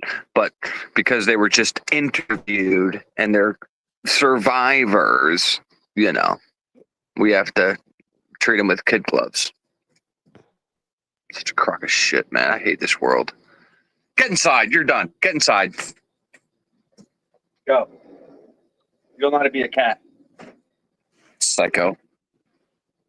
That's Sorry. true too, Fizzy. Well, it couldn't have been that bad, because Emily made a comment on the Amazon docuseries that she made a joke about. Yeah, Yeah, they did. They did. because they were like, "Oh yeah, we'll just go over, and it's probably just something stupid. Like she's probably just joking around, like probably just trying to scare us, or you know." Hey, Dago, I got something I need to take care of. I'll be I thought back. it was a prank. All right, bud. Thank you for jumping up here. Yeah, See, bud. it's probably Oh, just a it's a prank. Yeah, prank. we'll go. We'll Who go the fuck's over. pranking And, you at 2-3 o'clock in the morning? Shut up. well, this is Prank. at noon the next day, but No, I mean they're- the firework thing. oh yeah, They thought it was a prank. oh yeah, yeah. You know, it's like everything has an answer to it. It's like they have a fucking answer to everything, and that's what pisses me off. Oh well. I thought this because I saw this in the movie, and I thought this because I have eyebrows painted on my wall. Like I said, it's like that movie, The Usual The Usual Suspects, when Bethany Dylan basically just used whatever the hell was on her wall that night, whatever she saw in the interrogation room, and they bought it. Yeah, black. Yep. I had one other question too, but oh yeah. So is it mind-boggling to you guys as well that there is, or is there, okay, so we hear the thud, the whimper, and the barking, right? And that is from, is that from 1112 next door? You're muted, Dago. You mean the Linda Lane footage? I always do that. That's the camera we hear it on. Yeah. Okay, so it is mind blowing to me that we don't have any footage. Like we have footage, but we don't have any surveillance of anybody walking into or out of the house. Am I correct? Absolutely. They only gave us the little bit that they needed to confuse everybody. Because I They guarantee gave you us the thud, the whimper, and the barking, right? yes, because I guarantee But you they're there's not giving us so any much more. visual. They're Nothing. giving us they're giving us something we can hear, but not something we can see. Well, except for a car that they're trying to say is his. That's it. Okay. If they showed us everything else on that video, it would give us truth, and they can't do that. Think about that. Yeah. Every there's so much more on that camera. But that's what I'm saying. I want to see that camera next to the house at the same times that we're hearing this Linda Lane audio. I want to see everything on the 1112 camera from midnight until 6 a.m. I want to see it all. Yeah. Absolutely. Every bit of that is what should be. They should put that out. There's no reason to not put it out, except to prevent the truth from being exposed. Period. That's the only thing that exists for me as far as that goes. I guarantee you, there's much more on there than they're showing us. And then we go with, if we go with Sarge's theory, it doesn't start until they don't start until 417, which is possible too. So there's all these possibilities, and nothing is concrete, and they gave us too much information here and not enough there. And well, think about that, what you just said, JC. If we go back to Sarge's theory, where he believes when the dog starts barking, that's actually when the physicality of the crime starts happening at 420. That's what they say. And it's very possible, because think about something. I just thought of this. The car that pulls up there at 430. Yeah. Think about it for a minute. So it's not Brian speeding away at 420 then? That's the police car or some other car that comes through there for whatever reason, that car that we see taken off. Then we have a car that shows up, that SUV that shows up at 430 with the loud ass muffler system. Why are they there again? We don't know. And we don't know what time that vehicle left. Yeah. And then we say, and don't forget the dude walking across Linda Lane, walking back towards the murder house and then getting back into the car and speeding off. Right. That's sketchy. I'm not letting that go. No, and the funny thing is, if you remember what Enan said that he saw when he said he saw this real souped up, decked out black SUV sitting there. Yeah, the one that took off. No, the black SUV. He said he saw. The only thing he saw, he said he didn't see a white car. He saw a souped up, decked out, kind of like black SUV, is what he said. And I'm thinking to myself just now, like, maybe that's the vehicle that pulls up at 430. Just saying. We don't have a real deal timeline. So if it starts at 4 a.m., like Sarge said, maybe 4:30 these people show up, or 4:17, whatever. Maybe these people showing up at 4:30 are part of that. Is all I'm saying. So this man, so on his way home, he even though he took the longer route home, he followed every single traffic law to not even if they have him just somewhere in fucking Moscow on a license plate reader, give us something. Show him somewhere. He wasn't there. You can't tell me. They can't exactly, do that, Willie. But why? If this man's driving around as long as you say, okay, and you can't even put him in the damn, area of the house, show us something that shows like his car was actually even out in that area. It just can't. They can't, Willie. They can't do that, because if they do that, again, it's going to prove what we already know. He wasn't even in that area. Okay, if you ask Twiz, Twiz will tell you where he believes he was, and I agree with him. Truly, it's just where does Twiz say he was? He believes he was in Lewiston. In Lewiston? That's what he's always said. Where the hell is Twiz? I don't know. How far away is that? Don't worry. SRB, it's not big deal. It's what? It's far enough away that he couldn't have been there. I don't know the exact mileage, but I took a dude 7 tries to get his grammar right, so I'm not even worried about it. SRB. But yeah. I mean, are they gonna aren't they obligated to release the full videos and shit like that, or no? I doubt it. I'm hoping that they may, but I doubt it. I don't think that they realize like the repercussions that could happen because of this. Because if I don't think they some, care. well, I mean, it's going to cause a bigger problem than what they realize in the long run. Am I not correct, Dago? Yes, you're very correct. Okay. I mean, I'm not, you know, like I don't consider myself an expert on any of this because I'm still, you know, I've only been, you know, studying true crime for about 3 years now. 3 years? I think it maybe 4.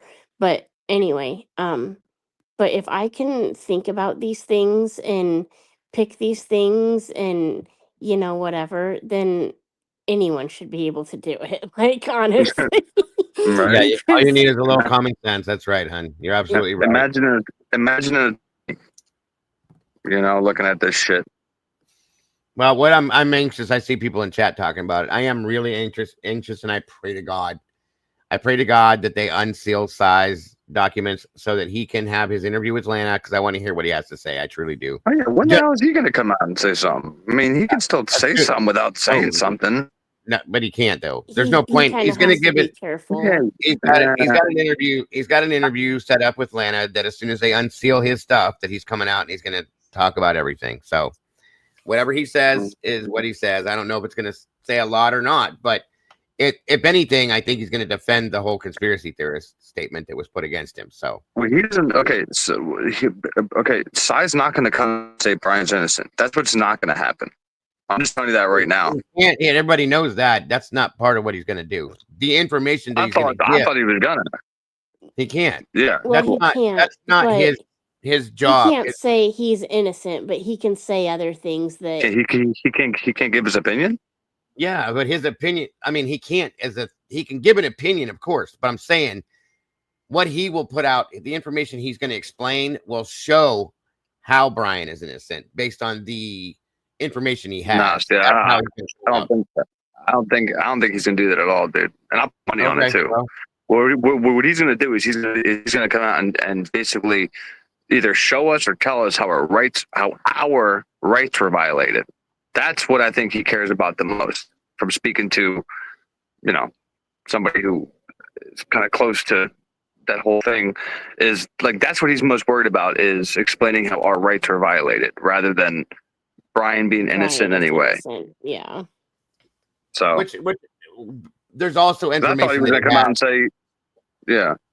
There's information that he has. When I was talking to Lana, she explained to me that he's able to point out how Brian's car wasn't there based on what he knows from that stuff. Yeah, but when Brian turned his phone off, right? When Brian was like disconnected from the network, even Sai wouldn't even know where the hell he is.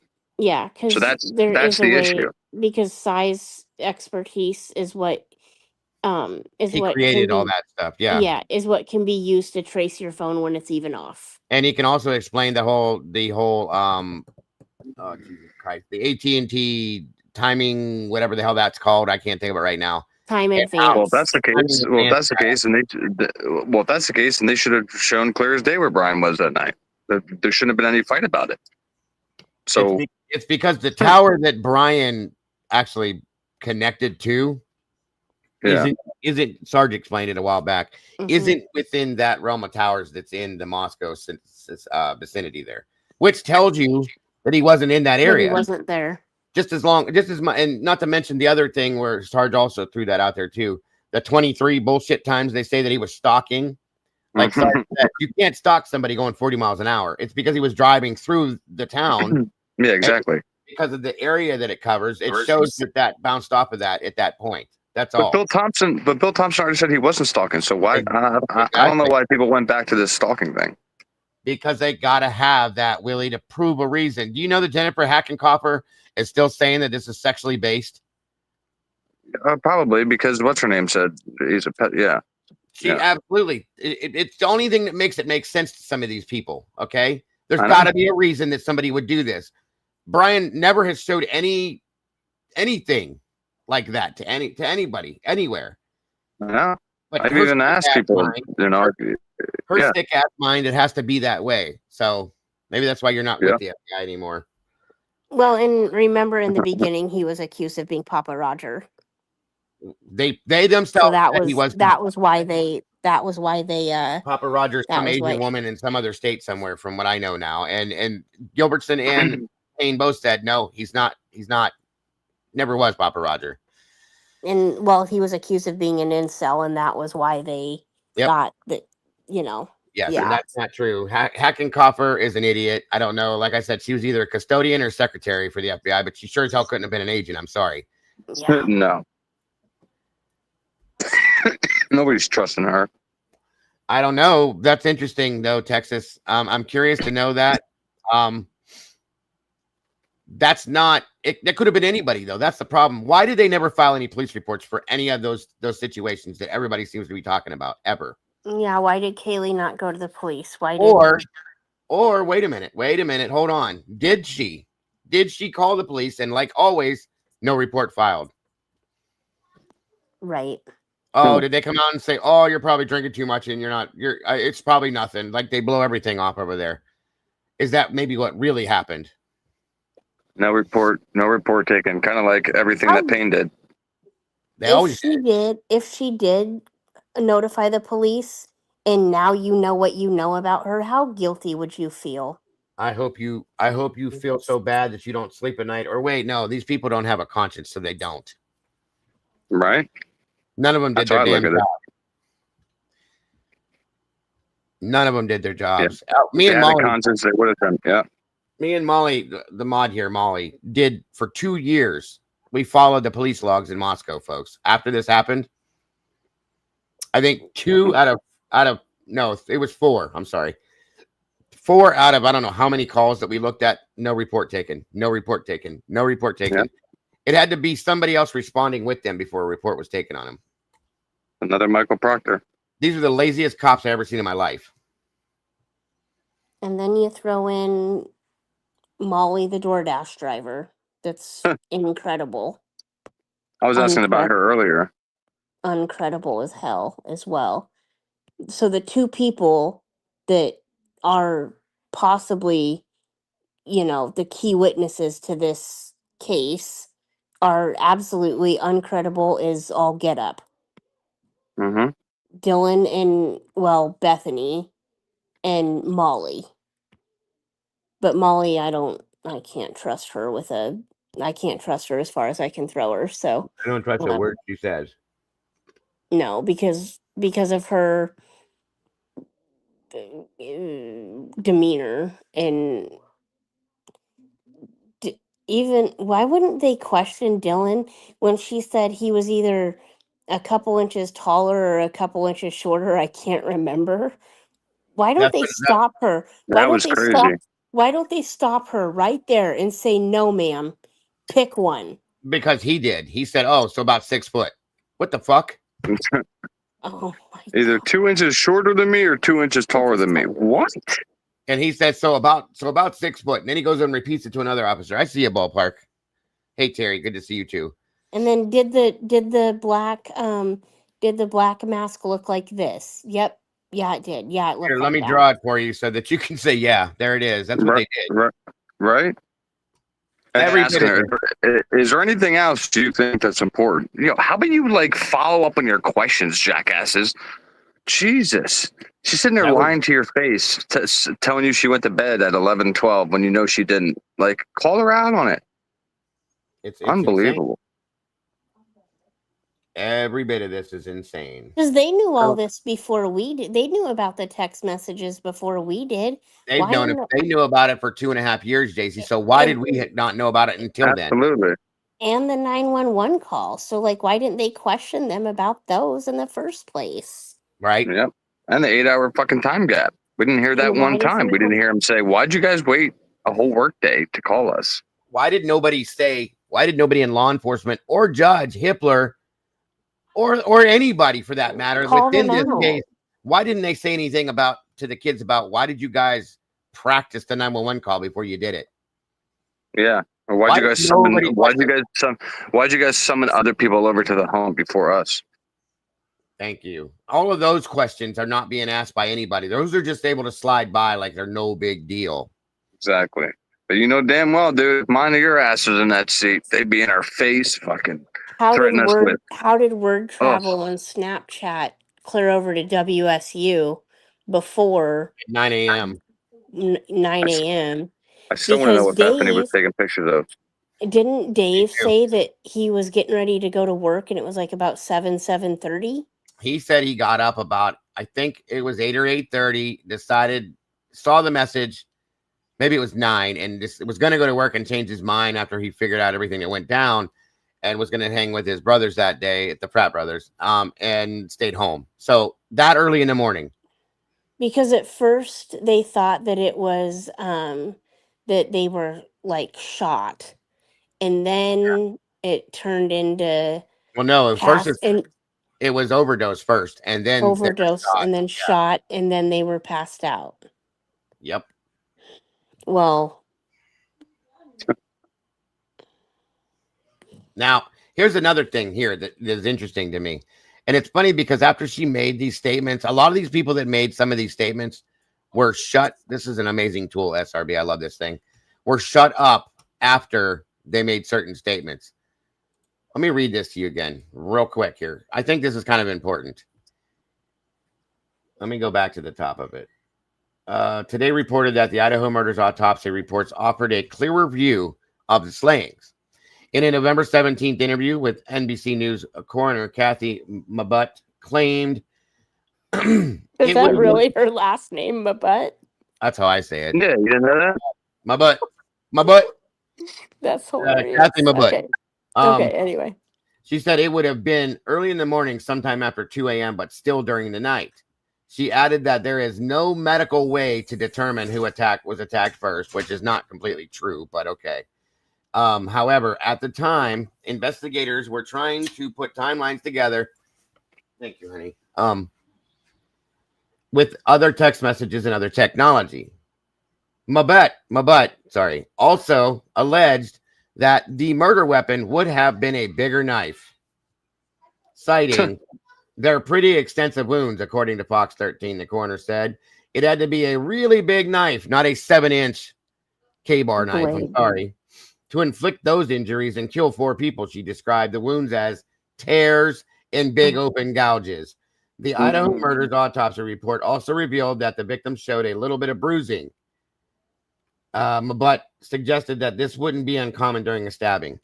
But so then come to find out, Kaylee's head was bashed in. Completely. So the coroner herself, and I said this to you guys 2.5 years ago, I think a machete was used, okay? A machete, and I showed you a machete. Yeah. That's compared to a 7-inch little ass K-bar knife. Okay. A K-bar is not going to, in my opinion, give big open gouges and tears, in my opinion. So how did they come to the conclusion a K-bar was used? Because there was a sheath there. The sheath? Yes. The sheath. The sheath's there, therefore it has to be the knife. That's the stupidest thing in the world. Because God forbid you were to put a different knife in a K-bar sheath. Obviously, you can't fit a knife, a machete in a sheath, but okay. And to throw people off, obviously. Like, I want to see a trial. I want to see a case where somebody was convicted because they found a fucking holster. Right. Yeah. Oh my God, I found a gun holster. You had to be the guy that shot him. Yeah, because you can't put 15 different guns or 20 different guns in the same holster, right? It's insane. Unbelievable. It's insane. And we've never even seen the sheath, to be honest. Exactly. There's 7,000 pictures out here, and you show me one of a sheath. Where is it? There ain't one. We're not going to see one either. Imagine that. It's such a joke, man. Yeah, ballpark. I will. I just saw that not too long ago. It is. It's stupid. It's stupid that we're supposed to believe this stuff.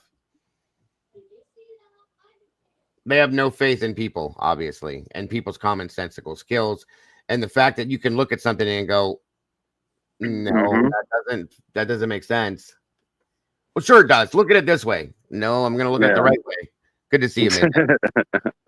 No, I'm not going to look at it your way. I'm going to look at it the right way. I'm sorry. I just still can't believe how people still think that they were all asleep at 2 a.m.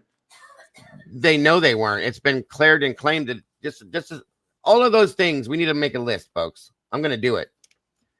The fact that they're claiming that they were asleep, that's not true.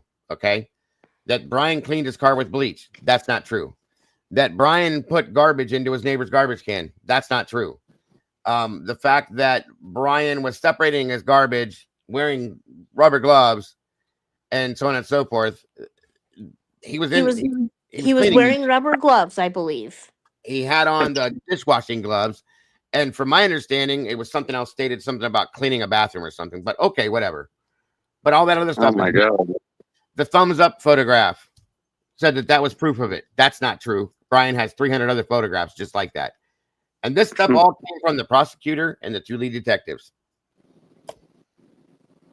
All of that shit is not true. But people are still running. Oh, that Brian was stalking them. That's not true. Anything else, folks? Because I know there's a bunch of things that they're still running. It's all horseshit, dude. None of it is real. None of it is true. Mm-hmm, yeah. And also how we went from he was in the area 12 times to 23. to 23. Yeah. He wasn't stalking to now all of a sudden he is stalking. Yeah. Oh, that's also another one too. Sexually motivated. That's not true. Yeah, it's bullshit. Thank you. Like I said, I'm going to make a list of all these things. And every time I hear these things, I'm going to come out here live and say all of them again. And all these things. I gotta hop down, man. It's almost 9:30. I gotta go get the kiddo to bed. All right, dude. Give her a big hug and probably see you tomorrow sometime. Sounds good. All right, guys. You guys have a good night. All right, bro. good night, Willie. Later, chat. So all of these videos that they claim to see footage where they see headlights on the top of trees and let's see what the hell was it? The 3-point turn or whatever. Those are all the unmarked police car. That is it was somebody showed a video showing the what do you call it? I can't think. I'm so worked up. Hold on a minute. I know. Take a deep breath. The track, it's not the track, but it's the route. There we go. That they took when they left the police station, driving around for their patrol. It matches up to every place. That police car, unmarked police car. It's insane. It's all insane. Hold on a minute here.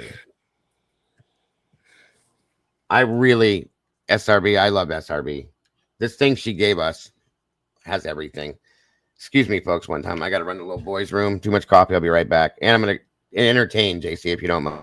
And then also, what else was Did you hear me? Yeah. Okay, I'll be right back. You can keep going, though. Also, what I was thinking about was something in the very beginning that we were told that I don't know.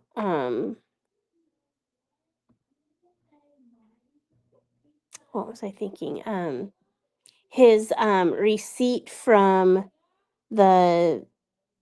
his Dickie suit or whatever, and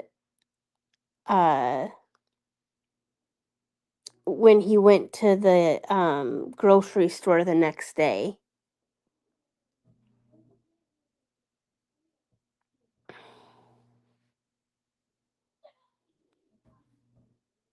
And I'm sorry, I can't see chat, guys. Sorry.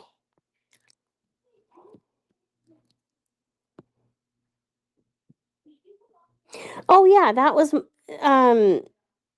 Aries. That was my comment that I was gonna say.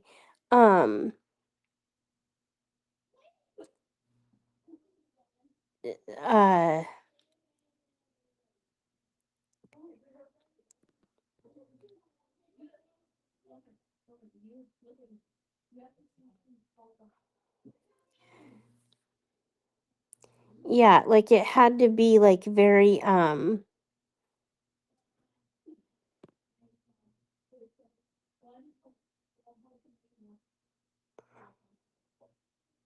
that was for a beanie cap, not a suit. Okay.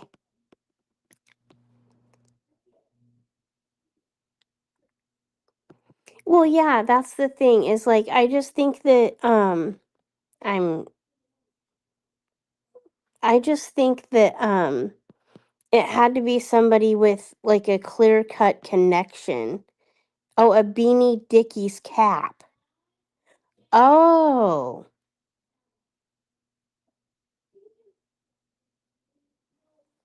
a Beanie Dickies cap. Okay. But we were told a whole yeah. I thought we were told something about some people said something about a Dickies suit, but obviously that is not correct. Um but the more I thought about this, like it can't be like to do this is personal. Like it's not just going to be some random person that 2.5 years later we still don't have a a motive and a connection to. And it's just bizarre to me that like they still like Brian we can't find a connection to them. It's been um hasn't it been verified that they really didn't have a yes, we were led to believe possibly a Dickies overall. Um but hasn't it been proven that he hasn't we don't really have a clear connection to him on social media with any of them?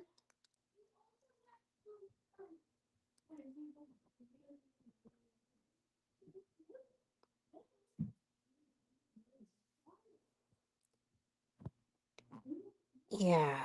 All right, Jay. Sorry about that, hon. Thank you.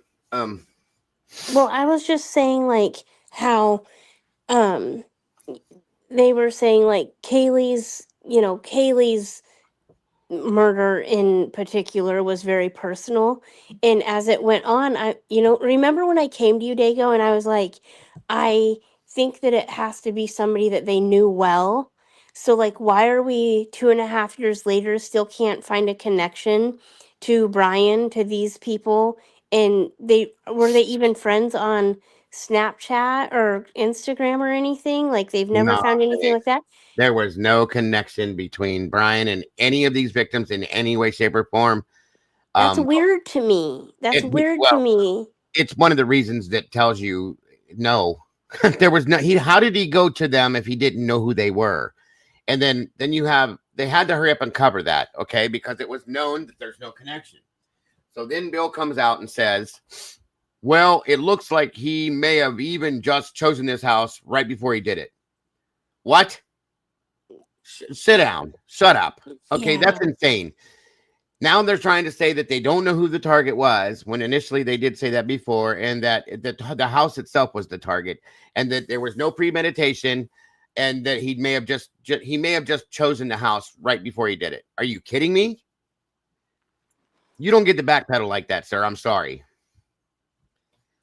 Oh, Dago, I know what I was going to ask you. I know this is probably a stupid question, but um, No question is dumb, hun. do Any you question? think do you think that the other SG knows who did it? President SG? Oh, I mean, it's very possible since he had his nose in everything. Well, yeah, that's Yeah, just my it's very point is like possible. he knows everything, like he was involved in everything or inserted himself in some way and got everything you know what I mean? Like Yes. was Yeah. very corrupt in the whole situation. He, So he he very what well could know, and that could be part of the reason why it's being covered up. Yep. Hey, Gene, good to see you, dear. And yes, I'm sorry, you guys. It does piss me off daily now because it's so stupid and insane that we're supposed to sit here and believe this. I can't. And I'm really angry, truly, because these kids aren't getting any justice. Okay, and I'm calling them kids because they're younger than me. I know they're adults before anybody They're says young anything. adults. Yes, to me, their kids are the same age as my kids. That's why I'm Well, saying what I'm yeah, saying. Okay, yeah, so they were kids. I there's mean, there's no they were justice. college kids. And it bothers me that the families are not looking at some of this stuff and saying, "What? Wait a minute, why? Now, we do know that there's a few family members that have questioned these things. I get that, but it is what it is. They still should be looking at this stuff and throwing questions all over the place, in my opinion. Yeah, that never happened. That never happened. Thank you. That's another one for the list. That was something that's one of the pieces of garbage information that they fed Steve so that he could go out and run with the narrative. Aries, good to see you. It's hilarious that they say BK was jealous. That's another stupid statement that was made. He was jealous of Maddie and Kaylee's relationship. He didn't know them. So what the hell is he to be jealous of? It's dumb. That is stupid. They're going to tell us on one hand that he was an incel and then show us on the other hand how he put himself between two girls that maybe they weren't interested, but he didn't hate women or have a fear of them.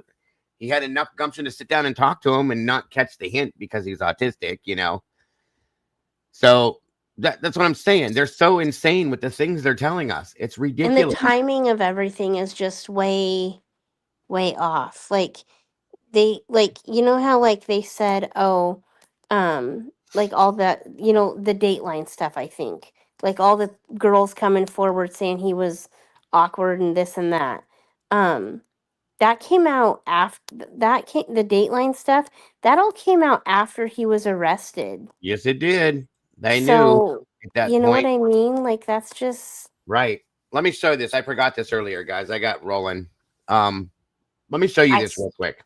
I saw this. Yeah, this is really good. And this is coming from an attorney that at one point said, well, Brian, he said he did it, so he must have done it. Andrea Burkhart is very intelligent. Wait till you hear what she says and how hard it is for her to make a statement about Hitler. She thinks about it before she says it for quite a while because she's an attorney and she doesn't want to be unprofessional. So watch this, guys. This is real interesting. And please go subscribe to Dockett's channel, guys. He does a great job.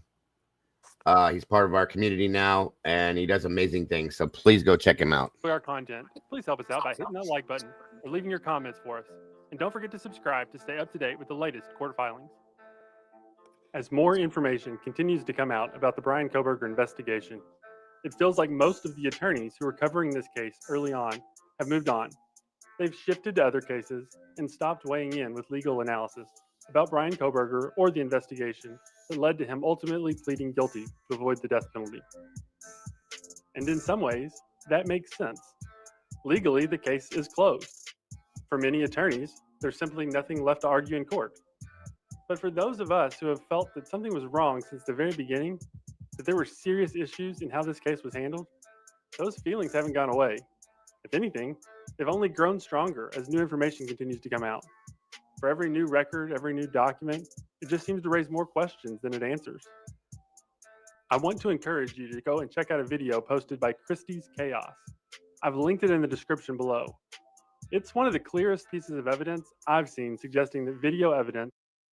Yeah, guys, please throw out Christie's link again. She's done some really great stuff in the past couple of days, and she's been working really hard for a long time. So if nobody in here has subscribed to Christy, she's one of our mods, part of our team here, and does her own thing and does an amazing job with it. She put out the video we watched last night, and it's just mind-blowing. So please go subscribe, hit the notification bell so you don't miss anything she puts out, please, and like everything she does. I appreciate it very much. Gathered by the Moscow Police Department and intended to be used by the prosecution was tampered with and altered to fit their narrative and timeline. For those of us who are still digging, still trying to get to the truth, this is the kind of material that keeps the conversation going and shows why this case is far from over in the court of public opinion. That's why I'm especially grateful for attorneys like Andrew Myers and Yoli Molina, who are still engaging in this case. And please go subscribe to Myers as well. He supports this community as well. And what we put out and talk about here, he's another attorney. Please go support his channel and check him out. He puts out some interesting stuff as well. Andrew D. Myers is the channel name. We'll drop the links in here for you guys. If you have not yet done it, please do. Simply, you're an ass. Oh my God. I love you guys so much. I do. How much longer? Because I want to go home for Thanksgiving. I love you guys. You guys are amazing. And weighing in as new information surfaces. I have a link to their channels as well, so go and check them out if you haven't already. In today's video, I want to highlight some clips from Andrea Burkhardt's analysis of the July sentencing hearing. I've Thank you, included Miss a Tan. link to her full video. I want to hear what Andrea has to Really go and say. watch it in its entirety. But I think her commentary, especially on some of Judge Hippler's remarks, is worth bringing to the forefront. I've listened also to the surviving roommates, both in person and through their friends. And I can't think of how, frankly, courageous they have been despite the hell that they have faced by uncaring people who have come up with all kinds of crazy theories about two kids simply being kids.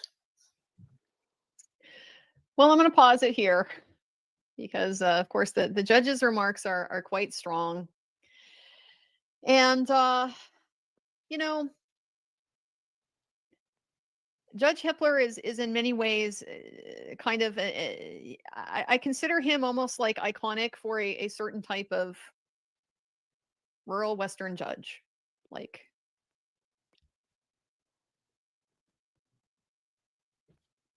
not uncommon, not uncommon at all in his attitudes. Probably a little smarter than most. Very, very smart, very intelligent judge. Writes excellent rulings. But you know, quite no nonsense and quite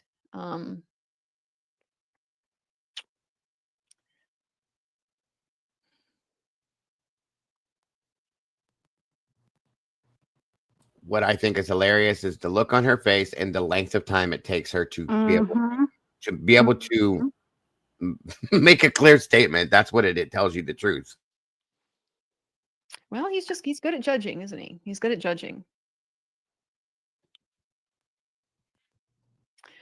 I didn't appreciate. I told you, Legendary, because she doesn't agree with what he says. She's very uncomfortable.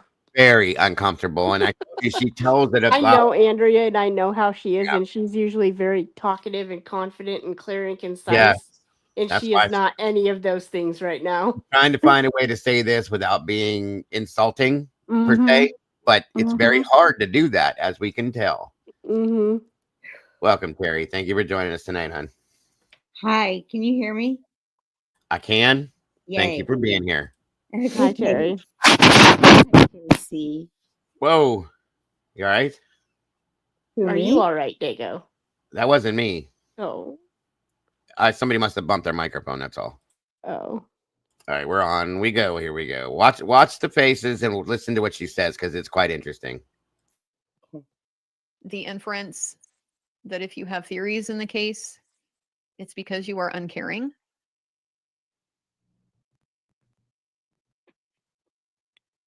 Look at her batter eyebrows. It's the most scary thing in the world to want answers and to have questions. And if there are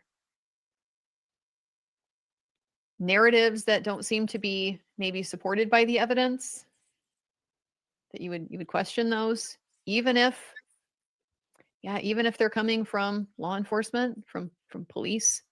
He's very clearly got a strong law enforcement bias, has from day one. I think it's normal to have questions, and the case raises a lot of questions. And I think some people are satisfied with the answers that they've gotten from this process, but I think a lot of people are not. I'm not prepared to say they're wrong based on what's been presented, based on the evidence that's been presented. But I just don't like the broad brush that he's used here, because it has an aura of how dare you question the official narrative. Well, this is America. We're not only allowed to do that, that's kind of what we're about. we sort of stand for that.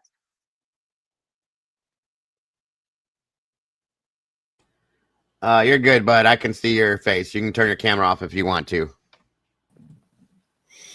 There we go. Welcome. I'm all good. Just bow down to the government because the government says this is what happened. Okay, we're founded on recognizing that the government power can be intoxicating and corrupting. And it always has to be monitored and kept in check.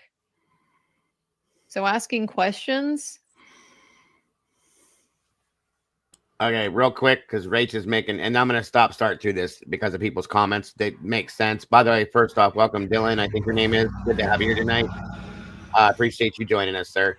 Rach says, Diggle, how interesting that the judge is giving them more pity because of the media, that the way the media has been, than being in the house when the roommates were murdered. Interesting, and good catch, Rach. Good catch as always, dear. Crazy. About what the government's done and the information that they've developed and the conclusions that they've drawn from it is one of the most American things that you can do.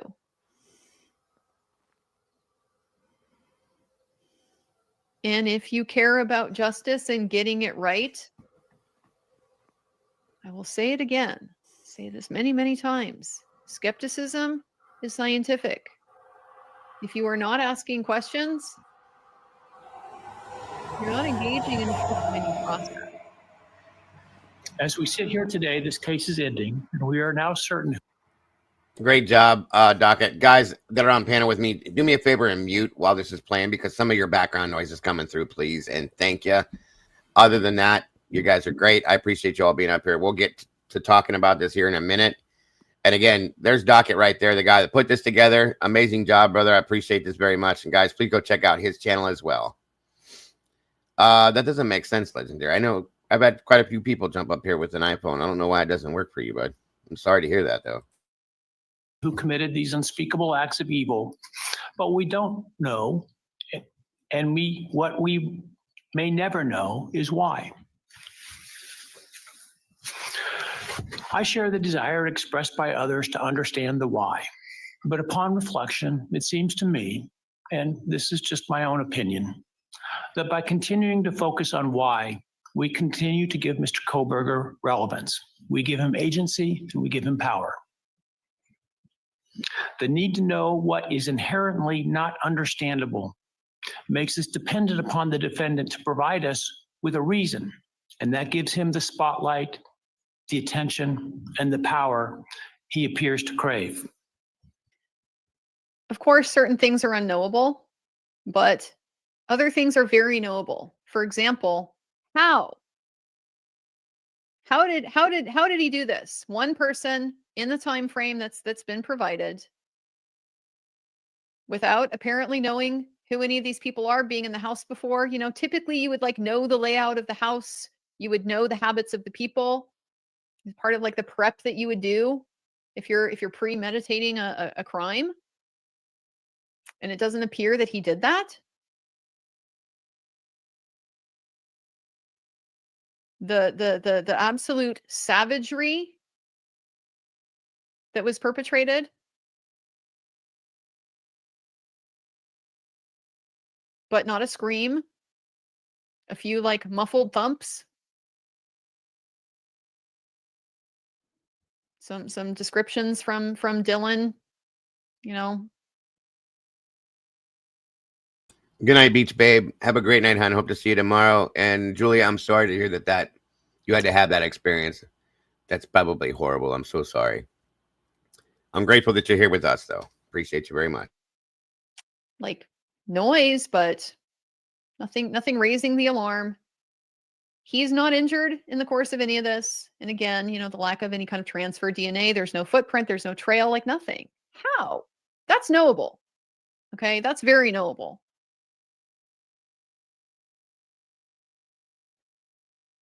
And I think it's unfair to suggest like, oh, that's just morbid, you know, morbid curiosity or something like that. No, people want to know, are we sure it's just him? You know, the attention and notoriety that he appears to want. I got to tell you, I don't know where he's getting that at all. I don't know where he's getting that at all. He hasn't said a word. He's said like barely 5 words in court. The minimum responses to, you know, the questions that he gets He hasn't been, a behavioral problem in any way. You want to see somebody who wants attention? Go watch Daryl Brooks. Go watch that trial again. That's what that looks like. You see that a lot. That's not what we have here. But the whole notion of the scapegoat, is this idea that you have this guilt as a community that you need to project onto a victim. And so you do that. You go and you just, expiate all of this anger and denial and rage and so forth on this person that deserves it. And now you don't have to feel it anymore.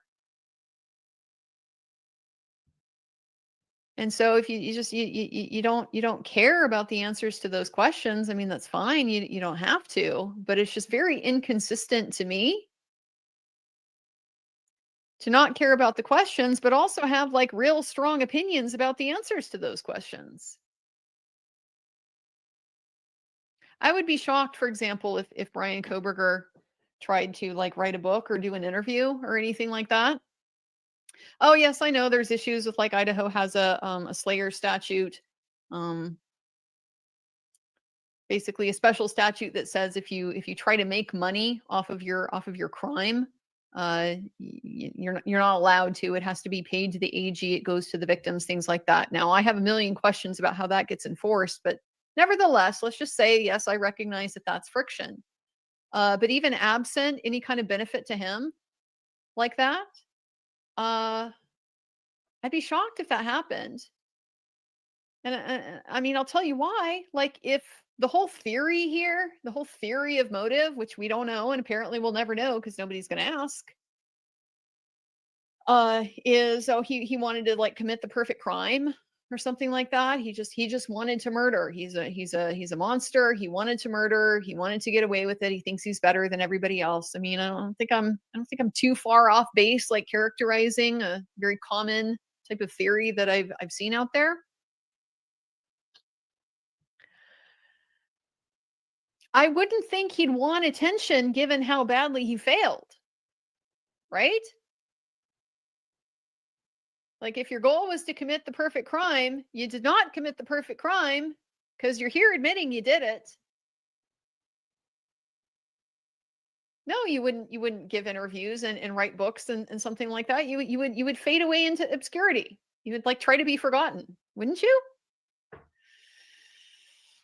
I don't know. So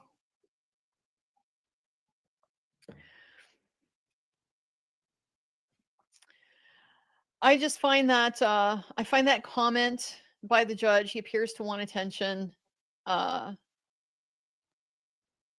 It's just a little bit strange because it seems so unfounded. It really seems so unfounded. Yeah, maybe I'm wrong. Time will tell.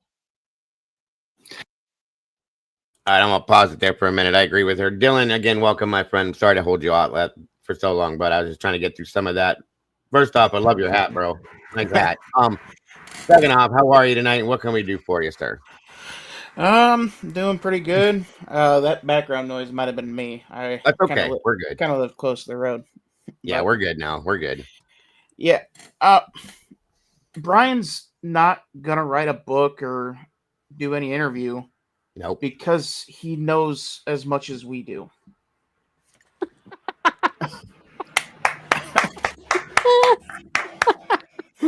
Thank you, brother. That's a good way to put that.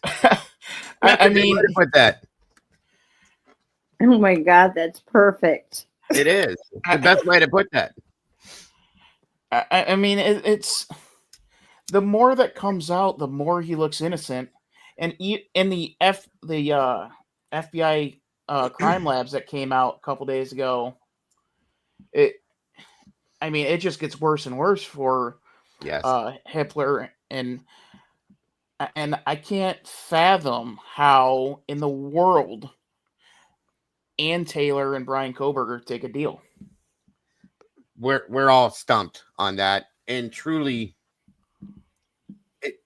I don't think anybody can find an answer to that right now. It makes any sense. Do you know what I mean? You're absolutely right. The only answer that we have is that they were backed into a corner and knew That's the only thing that that makes there was sense. no way out. Right. We don't even know the motive of the murder. Absolutely no, Much less no motive, no to the plea connection. deal. Oh, but you're right, Dylan. There's no understanding. I think a lot of people just kind of dropped their load when that happened because everybody went, wait, what? And like you said, the more that we go forward with this day after day, the things that are coming out day after day, it's like I've been telling them the same thing. The further away from guilt with him I get. I don't see anything at all at this point, guys. I was on the fence for a long time. Anybody that knows me knows that. Since this has all gone down like this over the past 3 months, I'll give you 3 months. I do not think that Brian even, like you said, he knows as much as we do. It's the best way to put it. Period. So I'll kind of give you my timeline on this because I might have the most weirdest timeline of anybody. No, I love hearing new stuff. Come on. But Come on, baby. so, well, no, I mean, like, so when it first started, I had some interest coming off of the Kylie Rodney case. Oh yeah. And then they caught him, and I kind of drifted off and continued on with my regular life of being consumed by sports. Gotcha. Then the plea deal comes down, and like, okay, yeah,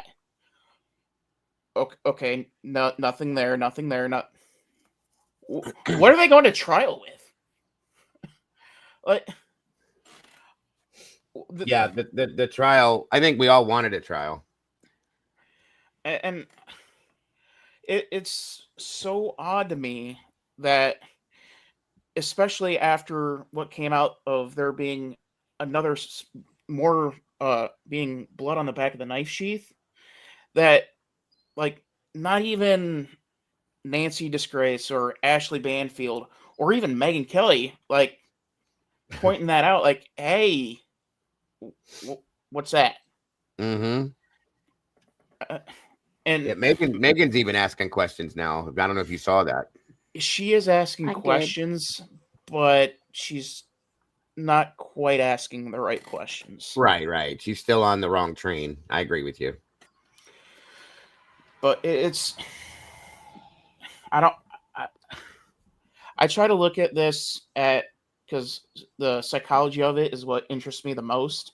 Sure. Yeah. And there is no possible way that the same person took out Maddie and Kaylee. Right. What?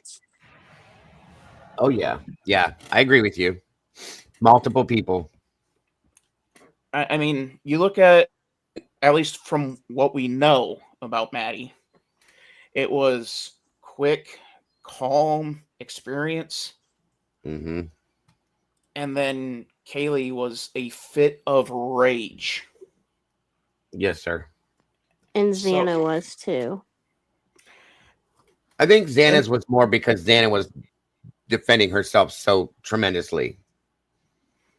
But yeah, that was more of defense, not so much rage. And that was another thing that I saw that was interesting on the 2020 is like one of the investigators saying, oh, she barricaded herself into the bathroom, and that's when he took out Ethan, and then he was fighting his way into the bathroom. If someone was like so much in a rush to leave a living witness with the door open, shell-shocked, but yet he's going to put the effort to get through a barricaded door. Yep. Yeah. Why did you go so hard toward after Xana, but you left Dylan? You walked right past and looked at her. Good point. Unless that's what you were supposed to do, or you know her. Those are my feelings on that. Those are my feelings. That's a great point too. Sorry about the ads, guys. I have it set on as low as it can be. I don't know why they're so hard. They've been like that for a couple of days. So just click out of them if you can, guys, please. Like, Dylan just flat knows more than what she's saying. Mm-hmm.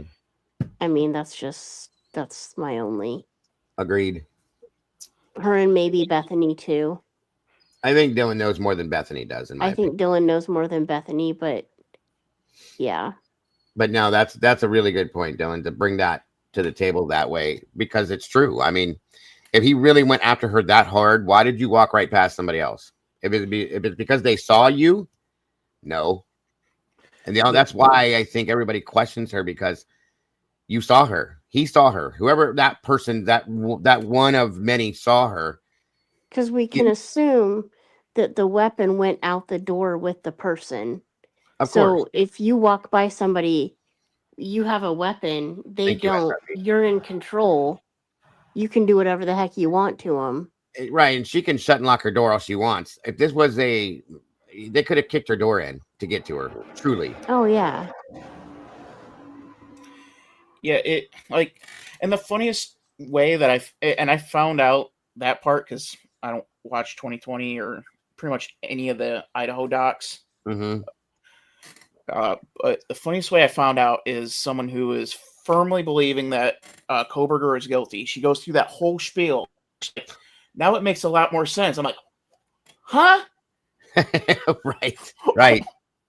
How? I'm more confused now than I was 60 seconds ago at the beginning of this TikTok.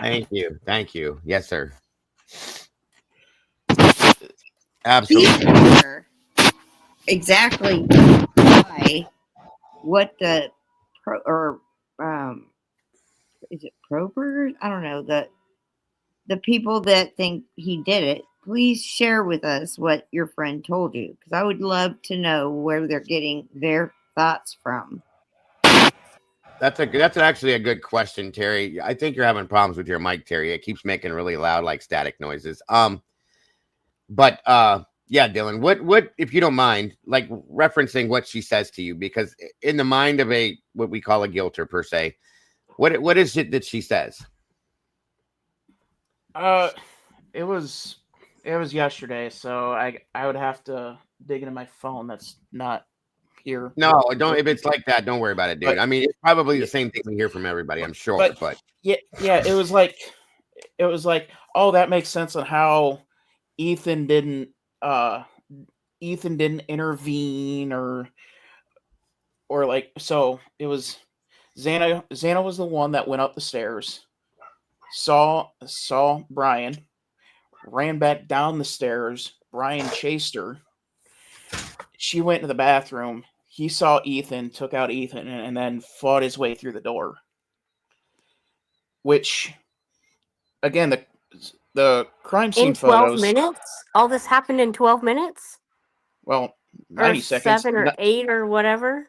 90 seconds if you want to go off the Three Stooges that played time trials. Yeah. But, so. Yeah, that's funny, too. Even with that, you have so many different issues. Because, A, the beer pong table is well intact. Yes, 2, sir. You look at the blood drops going out of Maddie's room. Mm-hmm. They were going Friday the 13th level slow. Right. Like, this was someone who was calm, cool, collective, knew exactly what they were doing, and someone who is of Brian's psychological makeup is not that. No, I agree. Absolutely agree. This is Dylan Hildreth, by the way, folks, that joined us up here tonight. Somebody new. Again, grateful and welcome, sir. Keep going. Yeah, that was but yeah, the chase part 100% never happened. And even if you want to say a chase did happen, then with Xana, she didn't take a hard left and into her room. She would have gone down the stairs and out the door, right to Hunter's house. Or any one of her friends' house, or anybody for that matter, right? That table being is set up the way it is. The cups are on. There's only 3 cups knocked over, which could have been from playing. That table should have been upside down and all over that living room. I agree. Like I've played on that kind of table all throughout high school. Oh Right. yeah. You look at that thing funny, that's flipping. Yep. The tables only weigh like 4 pounds, folks. Yeah. So it's just, They're flimsy. I mean, like you were saying earlier, absolutely anything is on the table of what could have happened, whether it be coincidentally 2 separate groups going after Maddie and Kaylee, and then a different group going after Zan and Ethan. It's makes perfect sense. That makes more sense than what we're getting now.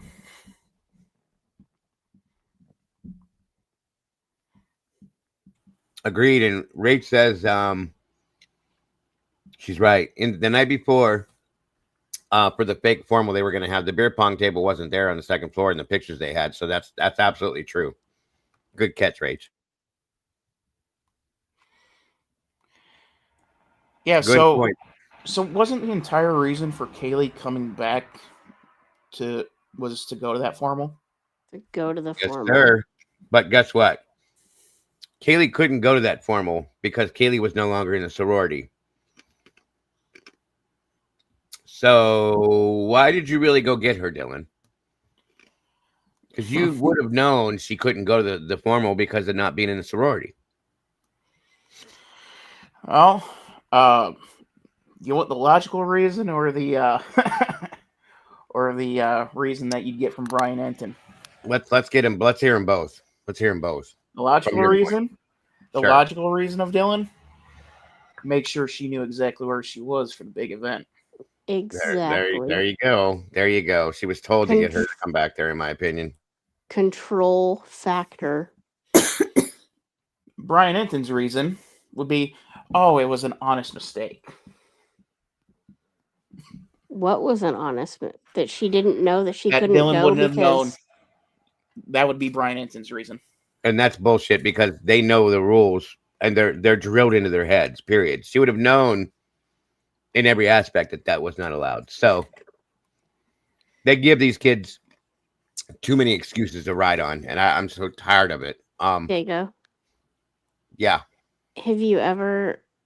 You guys might think I'm completely psycho if I ask this, but I just have to because it has come to my mind. Do you know what I'm going to ask? Not yet. I'm just agreeing with Rach too. Go for it. Do you think that it's possible that Dylan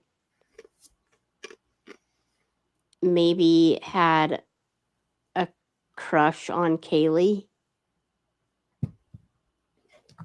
Nowadays, and with this case, anything's possible, JC. It could be possible. I'm not going to I'm not going to put anything to the side with this anymore. Anything's possible. Actually, other people have said that before. Okay. But I personally feel that she brought her back because somebody wanted her to bring her back. She was asked, yeah, and she had control. They had control of that situation at that point. That's the only reason why to bring her back there, truly, at that point, in my opinion. So. And she didn't want to at first. No, she didn't. She thought about it for a while. And the thing is, but then she's like, "Oh, I can just show Maddie my new car." Sure. Yeah. Kind of freak or add a question to people. Why did Kaylee not want to come back? Yeah, that's the other question. Say it again, Terry. I didn't hear you, hon. Why did Kaylee him and Ha about going back? Wouldn't she just? Why did she not want to go back? Yeah. Why wouldn't she be super excited to go back? She already moved out. According to what we've heard. Hang out with her friends one last time. Well, let me call you on that one and raise you one too. Why did she leave in the first place? Oh, that's another good one.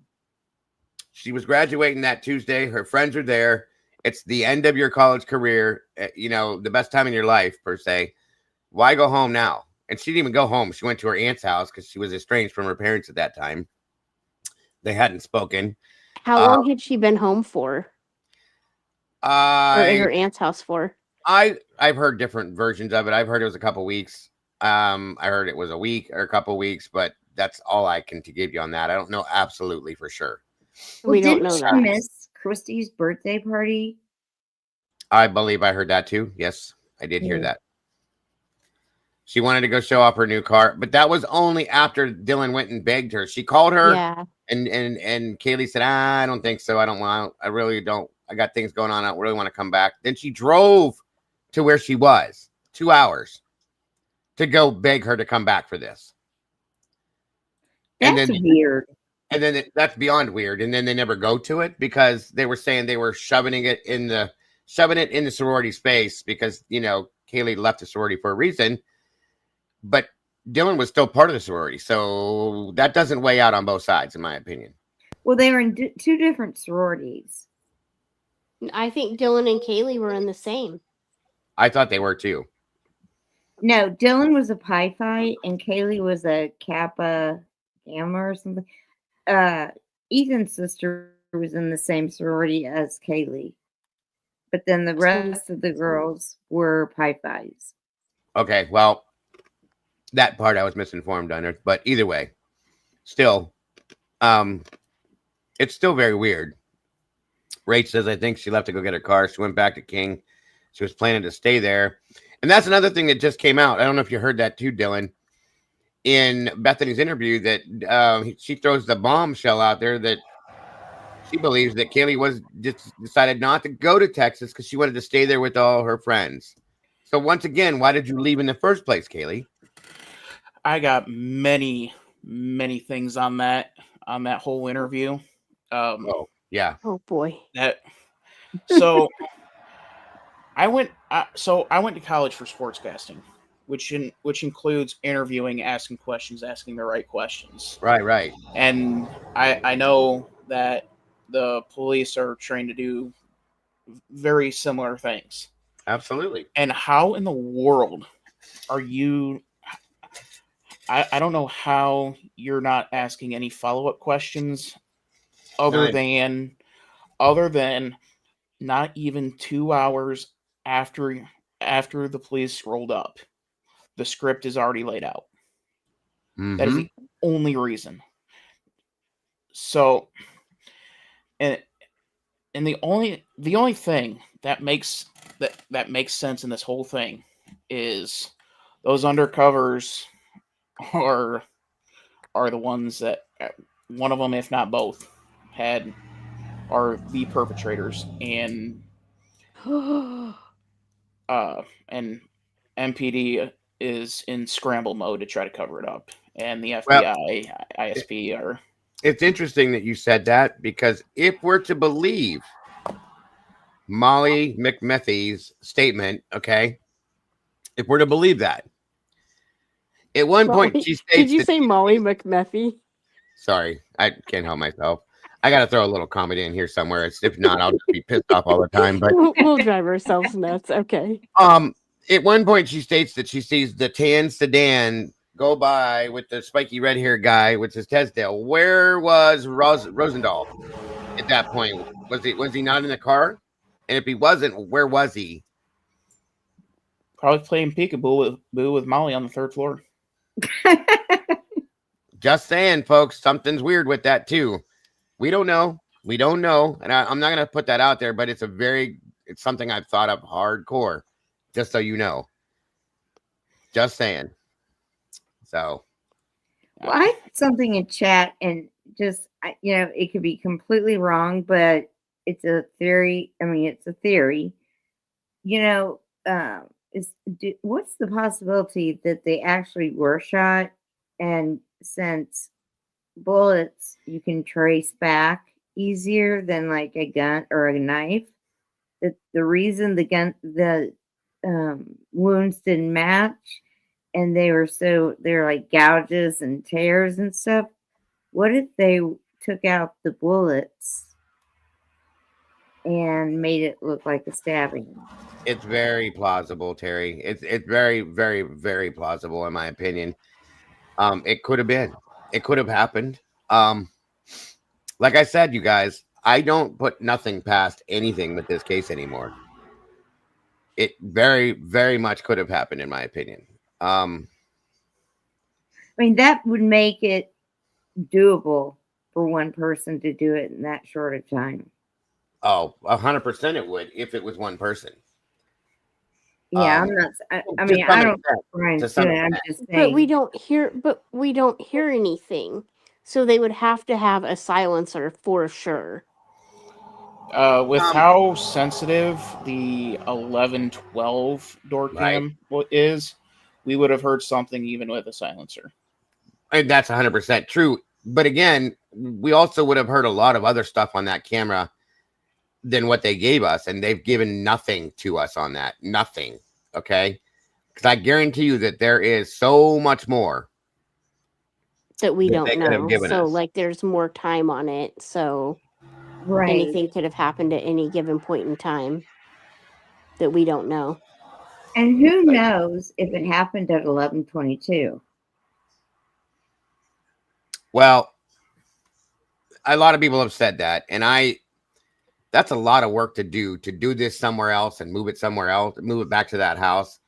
I struggle with the fact that it might have been done somewhere else and they brought them back there. I've always struggled with that. But like I said, anything is a possibility at this point. I don't know. Just saying. I don't think the bodies were placed there. I think everything happened in that house. I agree with that. Definitely. The quote unquote missing blood that's at least in Maddie and Kaylee's room. Mm-hmm. That all got absorbed by the mattress. A lot of it, yeah, and a lot of it, like on the second floor, that everybody expected to see more of. Of course, Xana was circled by it, and that rug that she was laying on probably absorbed a lot of it. And then Ethan was on the bed. Ethan was kind of cock-sided off the bed, and because of the way he was cut, he bled out. I'm telling you, people have argued with me, and I've proved it already, but that was the blood draining down from the floor, down through the foundation Ethan on the outside. That's from Ethan bleeding out because of the type of a cut that he had. So that's where all the blood went. And you could see it on the bed in some aspects there against the wall and things like that. So it wasn't, first off, it wasn't the bloodbath that they explained us. I think we all were disappointed, not disappointed, but like expected so much more when we first saw it. And it definitely happened in the house, though, in my opinion. Truly it did. I have no doubts on that. So. Yeah. It bugs me really bad, though. The model they built only consisted of 2 rooms. Because I think the entire house is a crime scene, not just those 2 rooms.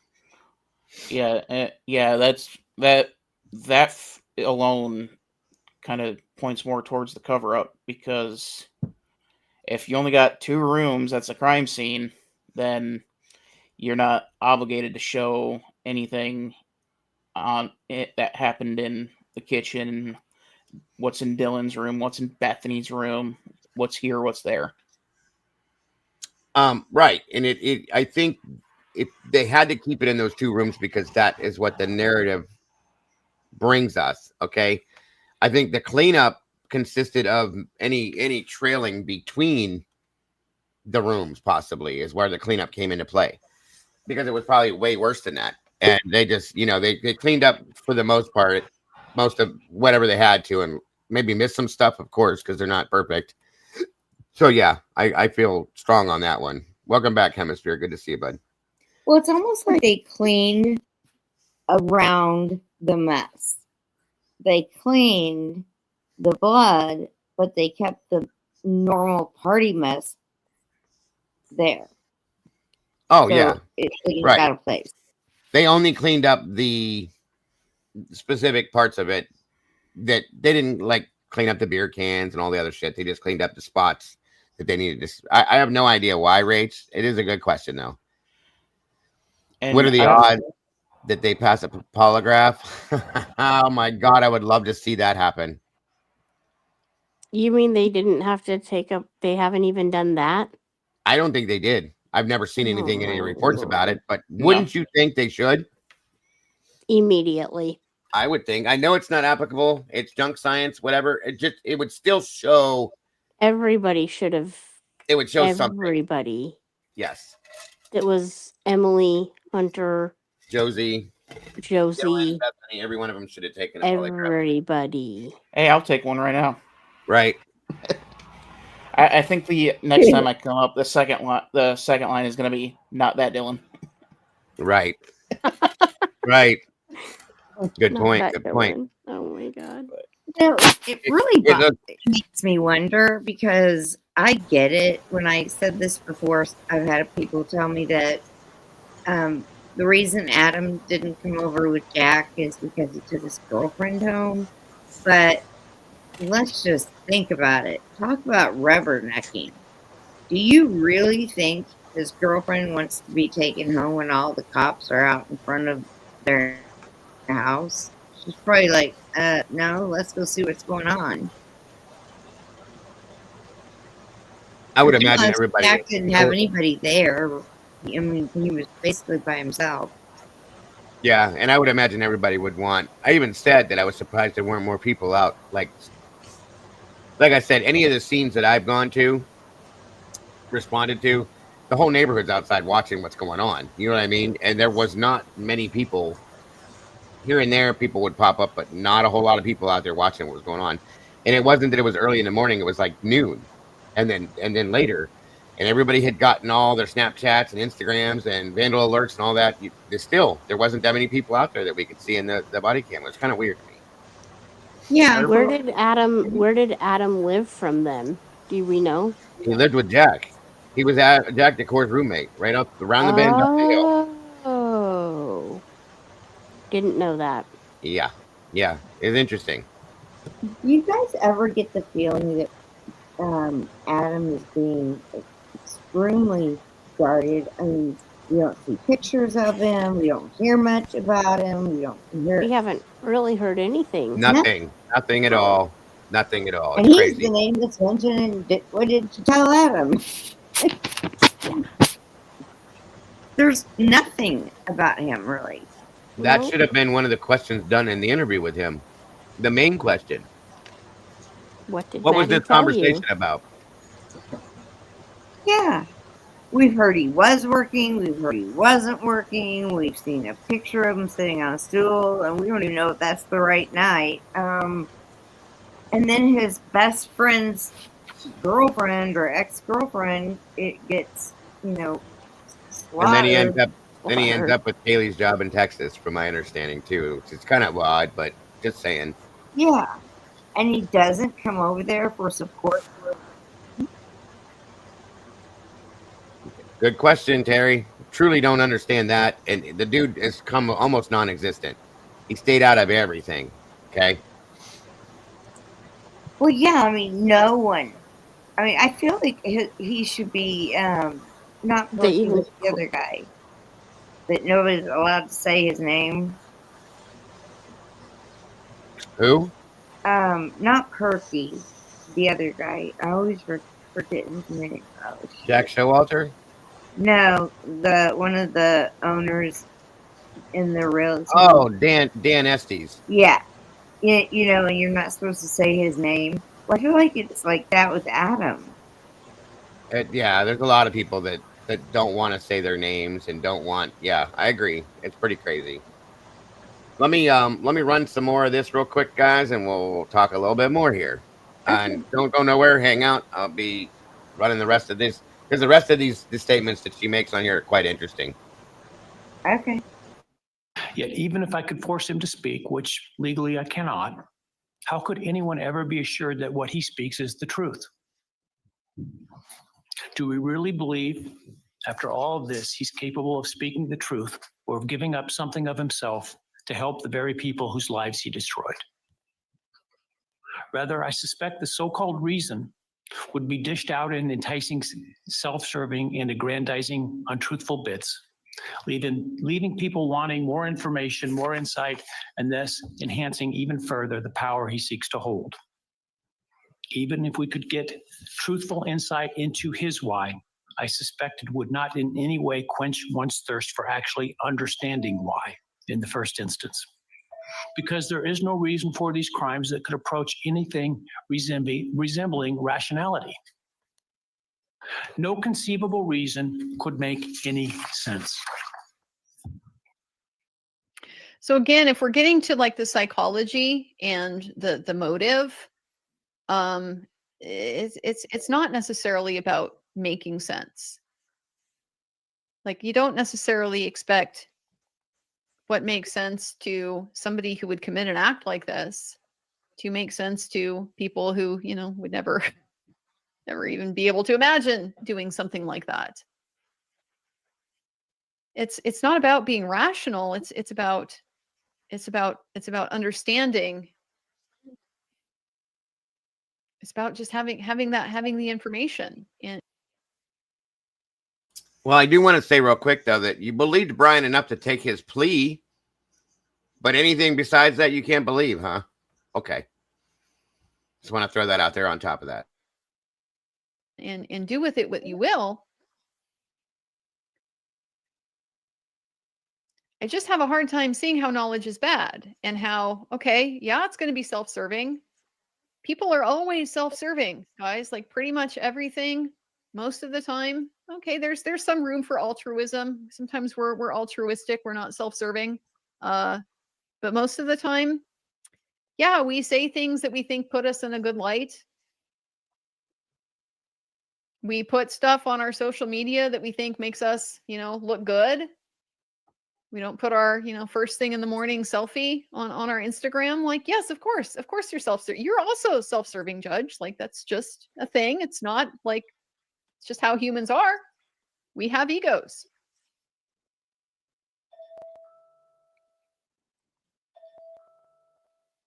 And in the end, the more we struggle to seek explanation for the unexplainable, the more we try to extract a reason, the more power and control we give to him.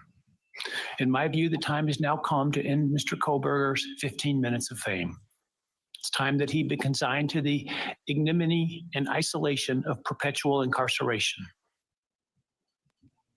I know there has been concern about him collaborating on books or movies or other media projects, and I truly hope that someone does not stoop to affording him this spotlight that he desires in the name of clicks, royalties, or profits.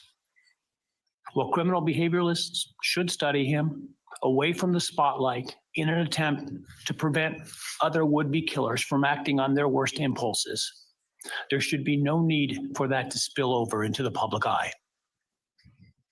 The great Idaho jurist Edward Lodge was known for trying to find something positive about every person he ever sentenced. And with over a half a century as a trial judge, that was a lot of people. This was often challenging, and I recall in one case he said that the best he could come up with was the defendant had good penmanship. Truth be told, I'm unable to come up with anything redeeming about Mr. Koberger because his grotesque acts of evil have buried and hidden anything that might have been good or intrinsically human about him. So that right there is, to me, you know, writ large, this is why the family didn't speak. That's why his family didn't speak. This, you know, I'm somebody that sends to people like Brian Koberger in court, defends their rights, etc.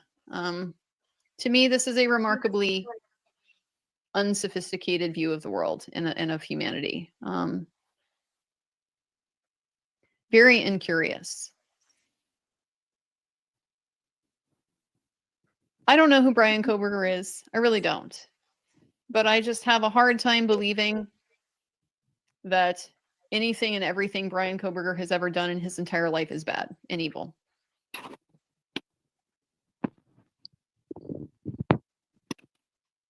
So I think it's very unfortunate. It's very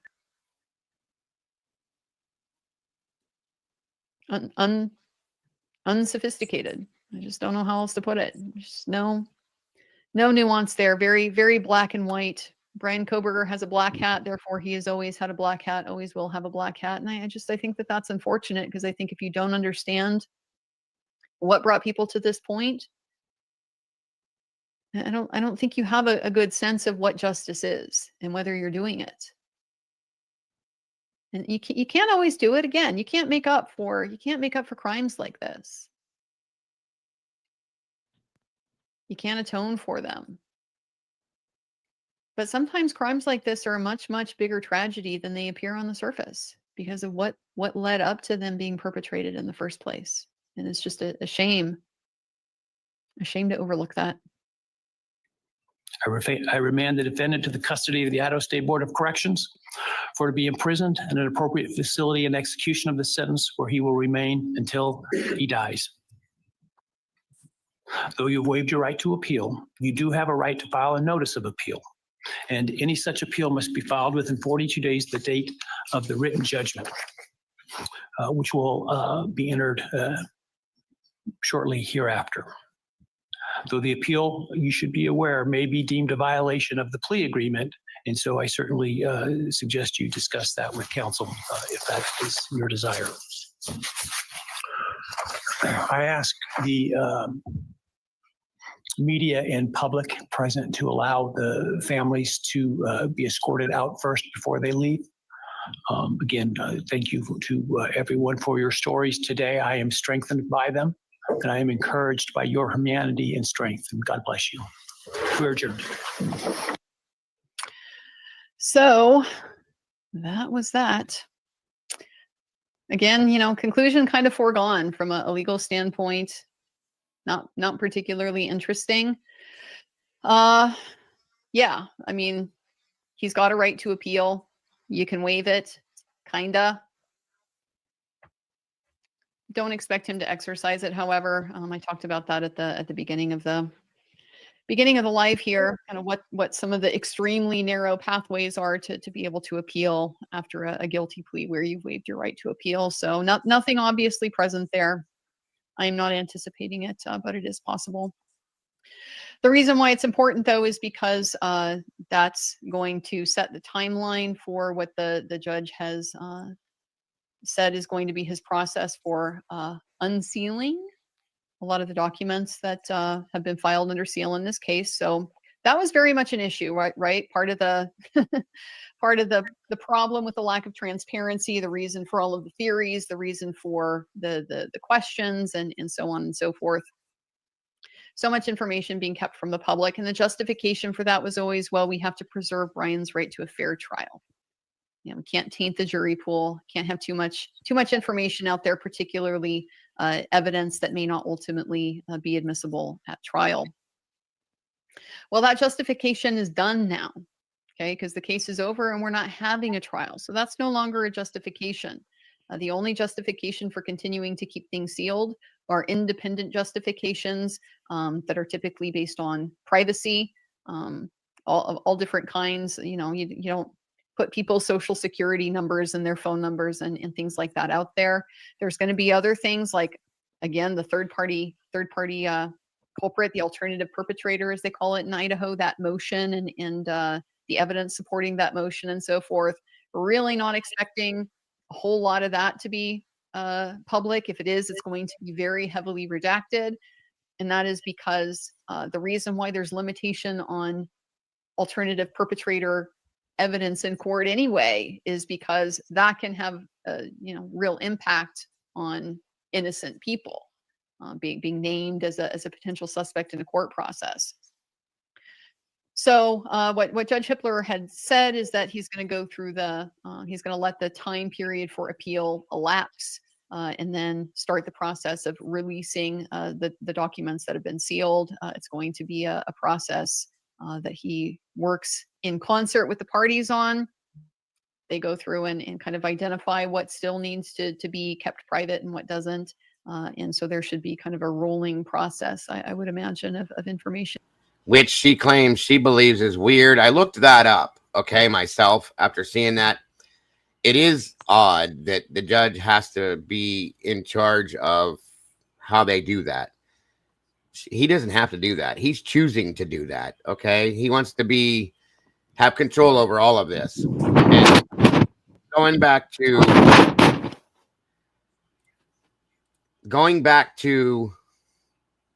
the beginning, when he was on the board that helped to elect himself to be the one, not elect, but to be the one to take this case, when the man come in and acted like he didn't want nothing to do with this, he absolutely had big part in becoming part of this. Gotta wonder why. That's all I'm saying. Welcome, Mayhem. And being made public. Now I am a little, be critical. Like, why not? I am a little critical of that, just because, like, you should have anticipated that kind of all along. That the justification for having the stuff sealed was not going to be perpetual. It's always a temporary type of issue. But especially, he's taking this very hands-on approach with it, that I just don't know why that's necessary. The parties are the ones who filed it under seal. They're the ones who know why they filed it under seal.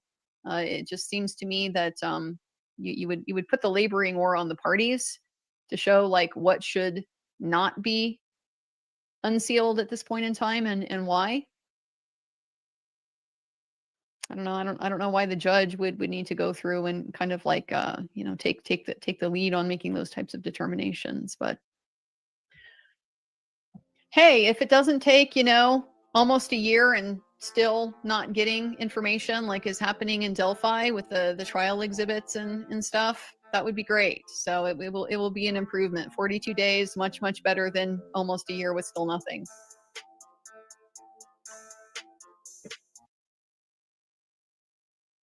Thanks again, Docket. Great job on that, brother. It was interesting to hear her make these statements at this point after the fact. Okay. And I agree with her completely. This judge was the worst possible judge to sit for this case, in my opinion. Welcome back, Hemisphere. Good to see you, bud. In my opinion, I truly believe.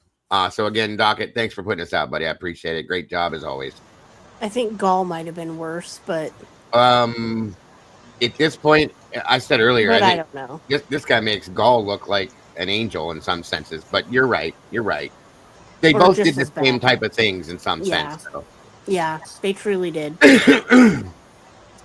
It's nuts. It's just crazy. I don't even know what to think anymore. I don't know what to think anymore. And if anybody tries to say that what we're saying out here is not true, here.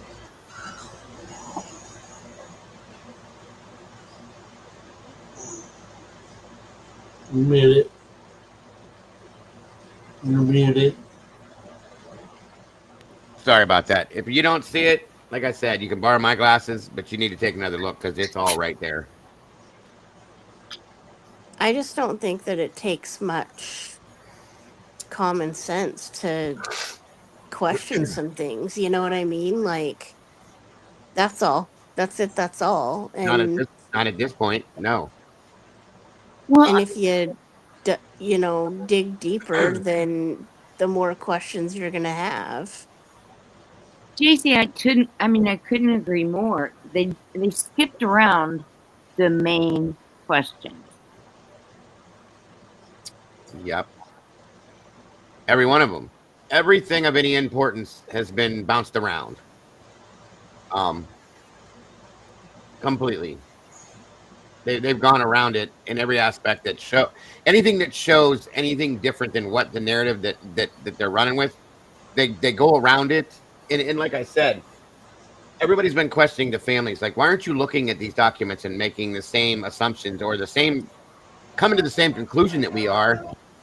I feel like they're reading around some of these things and they're just like, they don't want to have it be real. I guess you could say they don't want it to be a truth, for lack of better terms, I guess. In my humble, if anything, the parents is just ignoring what's going on in the docs because they're cherry picking. Well, yeah, that's what I mean. They only want what they want to know. They don't want to know anything else. So it's taking people like us that's going to deep dive into the docs and really get to the heart of the matter and go, you know what? This judge was biased from the get go. He wasn't there to for the truth, justice, in the American way. He went against that and decided on the prosecution side of it to get a conviction because they know if they don't get that conviction and they was to release Brian Kohlberger, they would have had a big shit show on their hands. They would have had a bigger problem. Yeah, and that's what I believe now. That if this would have went to trial, all hell would have broke loose. it wasn't going to Yeah. go to trial because Right. we know that Dylan, Bethany will probably get fried if they get up on that dang stand. Everybody. They would.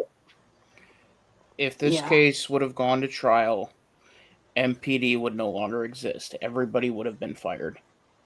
Yeah, and They I would have been agree. overthrown. There would have I been agree 100. there would have been multiple internal affairs investigations going on. Just many things would have hit the Can you fan. imagine the riots throughout Moscow Well, or no, Idaho? probably not in this sense, JC, because this town is they know you don't question authority here because they know what happens here. They know that there are certain things that go on in this town that just go on, and that's what it is. That's why it is, and that's why they don't question it. So I don't think it would have happened like that. Now, if Brian would have been found innocent, then there would have been That's my yeah. thing. Yeah, there would have been an That's what I was uprising of alluding sorts. to. That I agree with. Yes, that Well, I think there would have definitely been an uprising of some sense. And one of the $1 billion questions I got, and I got a lot of them, is how did you get a hold, not to get a hold of him, but keep Kohlberger in prison as long as you did, knowing what we know now, you ain't got nothing to hold him to because you can't tie him into victims. You can't place him in the house. See, I think prove he did it.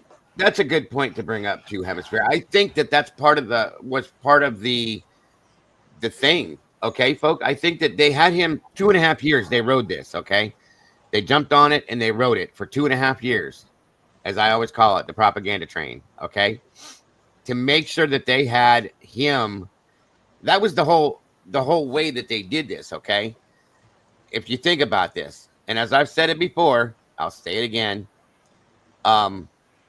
There is,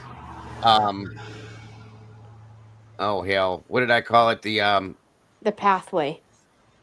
There it is. The propaganda train. That is how they convicted Brian, folks, by the court of public opinion, and they ran that the whole time to They make knew sure that the world believed he's guilty. Path, every twist and turn that. Yeah. So they kept him in prison. It kept him in jail. I'm sorry. Made sure that they showed all this shit. They put all this stuff out. They made sure that narrative drove it home, and then said, "Okay, it's time. Give him the plea deal. Let him take it. We're done. It's over." I often question myself when I'm reading through the ISP docs. Why didn't they call Moscow out on their bullshit? Who? The Good Old Boys Club. ISP. The state of Idaho. State police. No idea. They did a thorough. It's the good. It's the Good Old Boys Club. Mm-hmm. Small town justice, just like Letcher County in Kentucky, folks. It truly is just like that in some sense. Who dropped off there? JC? She must have hit a button or she was done. Use MSM to leak false shit from sources and get the average American to hate the defendant before he even has a chance to have a fair trial. In a sense, you guys, jury tampering. There was so much jury tampering with this. There's no way in hell you're going to tell me that out of the thousands of people that they could have gone through that not one of them people was biased. You're full of shit. That they wanted to make sure of that. That's why they allowed for, whether they say they looked into the leaks and this bullshit. I'm calling bullshit. They allowed the Dateline hit piece to come out, the 2020 hit piece to come out. They were the other one, the 48 hours, the Nightline. All of those, they allowed those to come out, and then said, "Oh, wait a minute, that shouldn't have happened." Bullshit. I'm calling bullshit. They knew it was going to come out because these people were interviewed. You know what I mean? They knew that it was breaking the gag order. They let it happen. The James Patterson book, the Scott Green book, all of those things that came with this, they knew and allowed for all that to take place, knowing there's a gag order, until they got it all out there. They brought it to the table. They denied the continuance. They denied the alternate perpetrators, and they let her hit that wall and said, "Okay, now where are you going, Ann? I can't go any further." We know she was cornered. They were cornered. They had no more options and said, "Okay, now we can give him the plea deal. He'll have to take it to get the death penalty off the table, and we're done." Yeah, I agree, because with that being said, they had to know who did this, who was involved, because they couldn't have gone to the great lengths that they've gone through to cover it up had they not had a reason to cover it up. I think they've known for the longest who did this, to be honest with you. And whoever it is, speculation, because I don't know. It has to do with the group ethic around that college. Because it definitely like has. A while ago, Dylan is a good old boy club. So if me and you was to go and be a part of that, it don't matter what we do. We can act a fool, or we want to act a fool. They'll sweep it underneath the rug because we're part of the good old boy club. My question is, because there's two logical reasons that make sense on why they would cover this up. One, it was those undercover police officers, and two, it was Greek Row. The whole. I think that's a good possibility. I think it's a combination. I think you're on track, but there's definitely a combination of things here, in my opinion. One, the majority of this, I believe, is drug related. The basis of it, okay? Understand something, that the drugs, and this is something we proved on multiple campuses throughout the United States. The drugs are funneled through the fraternities and sororities, period. They do it all over the United States, folks, all over campuses everywhere. It's really bad here, and this is a hub town, okay? It's connected and very close to the border. Yep. In multiple other towns. It's a border town, okay? It also has 2 campuses side by side, period, and they're very close. They've said that many a times. So there's that part of it, for one. And I think we've all said again and again and again, and I've had people disagree with me, but I still feel this way. If that college, or I'm sorry, if that city, or I'm sorry, let me rephrase it. The city supports the college supports the city. If one goes down, the other one does not function right. They support each other. Hence the reason, and that goes for both campuses, in my opinion, okay? Yeah. Because it's convenient. If you notice that Jenke, the chief that was at WSU's police chief, where's he at now? Okay. And then we look at Idaho. Payne now works for the college, conveniently. These things are not coincidences, you guys. Come on. There are so many things that everybody's like, oh, that's a coincidence. Sure it is. Okay. Yeah, and I'm a 25-year-old skinny guy. We all know that ain't true. Do you think that after this ordeal and Payne was the lead on it, that he would have jobs, galore, wanting him to work for them? Well, to be honest with you, I still expect, if and when this all comes out and it gets thrown on the table, I feel that he's going to be the one that gets thrown under the bus. That's my opinion. Absolutely. Because he was the youngest, he had the least experience as far as the detectives go. He'll get thrown under the bus, and they'll blame it on his inexperience. They'll blame it on mistakes made for this, that, and everything else. We all know that that's not true, but that's how I see that happening if it happens. If it does come out. Eddie swears to God it won't ever come out, but I feel like there's got to be people that know, going back to what Kim said, that you don't have to believe it, but at this point, with everything else that she proved to be right, I have a tendency to believe a lot of what she said now. And she said there's a lot of people that knew about this before it happened, that it was going to happen, and there's people that knew about it after it happened. A lot of people that were involved as far as coming there, doing this, doing that, whatever. Excuse me, you guys. I'm sorry. So I believe that somebody, I can't give you a who, a when, a where, a how, or a why, but somebody or multiple somebodies are going to get tired of sitting on this, and eventually they'll either slip up and say something, or they'll just get the stress or the conscience will get to you, and somebody's going to speak on this. Okay, at some point, I don't know if it's 5 years, 10 years, 20 years down the road, somebody's going to come out and go, by the way, I know what really happened in Idaho. It'll come out at some point. It will. I don't know, Humphrey. I haven't seen Eddie in a couple of days. He might be busy. More than likely, it's going to be somebody who gets themselves in a pinch legally somewhere near Pullman or Moscow and be like, hey, yeah, I'll take a deal, but I'll tell you my story. Yep. That's a good way to put it, too. And the same thing Molly was doing. She was trying to use this to get out of a DUI, you guys. That's why that video. Go ahead, Dylan. I mean to interrupt you, but that's why that video exists. Yeah, and they're gonna have something to back it up. Because I live out in BFE. If you're involved in something shady, you're gonna have insurance. Oh, you got to. There are so many people in this area, by the way, folks, that work for the police. They have so many informants, for lack of better terms, because I don't think they're truly informants the way they work. But that's Bill's thing, Let's get everybody on our side to do things for us, because he's a lazy piece of shit and can't do his job. He cannot run a case through trial and win. He has to cheat by doing it. Okay, that's how he's got the record he does. And Dago, the kind of to the point that I was saying earlier is how these people don't understand the long-term consequences. Bill Thompson, being the way Bill Thompson is not setting the next guy up for success. Not even close. In fact, he's got one hell of a job coming. Yeah.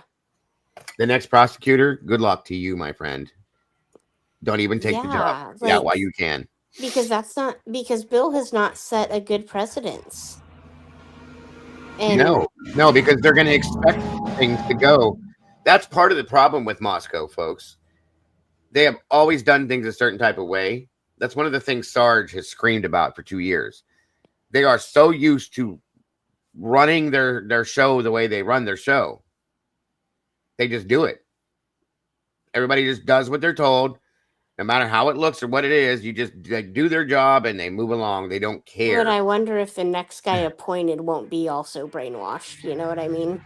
Well, it's probably somebody from that area that's already worked within the government system. So, yeah, okay. God forbid, Ashley. Is it Ashley Jennings? Oh, Jesus. Don't even go there. Don't even go there. Well, I mean, she's been groomed by Bill. You ain't. That's why Bill stepped back and let her handle things like that. God forbid. Oh my God. I'm not joking. I bet she's the next one. If they don't come forth with the prosecutorial misconduct charges against her, because there's definitely reasons for it. We know that already.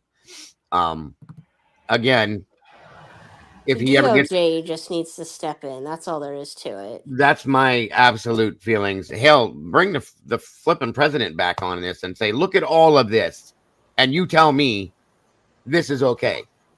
Well, he already spoke up once. I'm gonna get away from Idaho for real quick and go to our sheriff over there who shot the judge. Now we got a whole big shit burger going on there.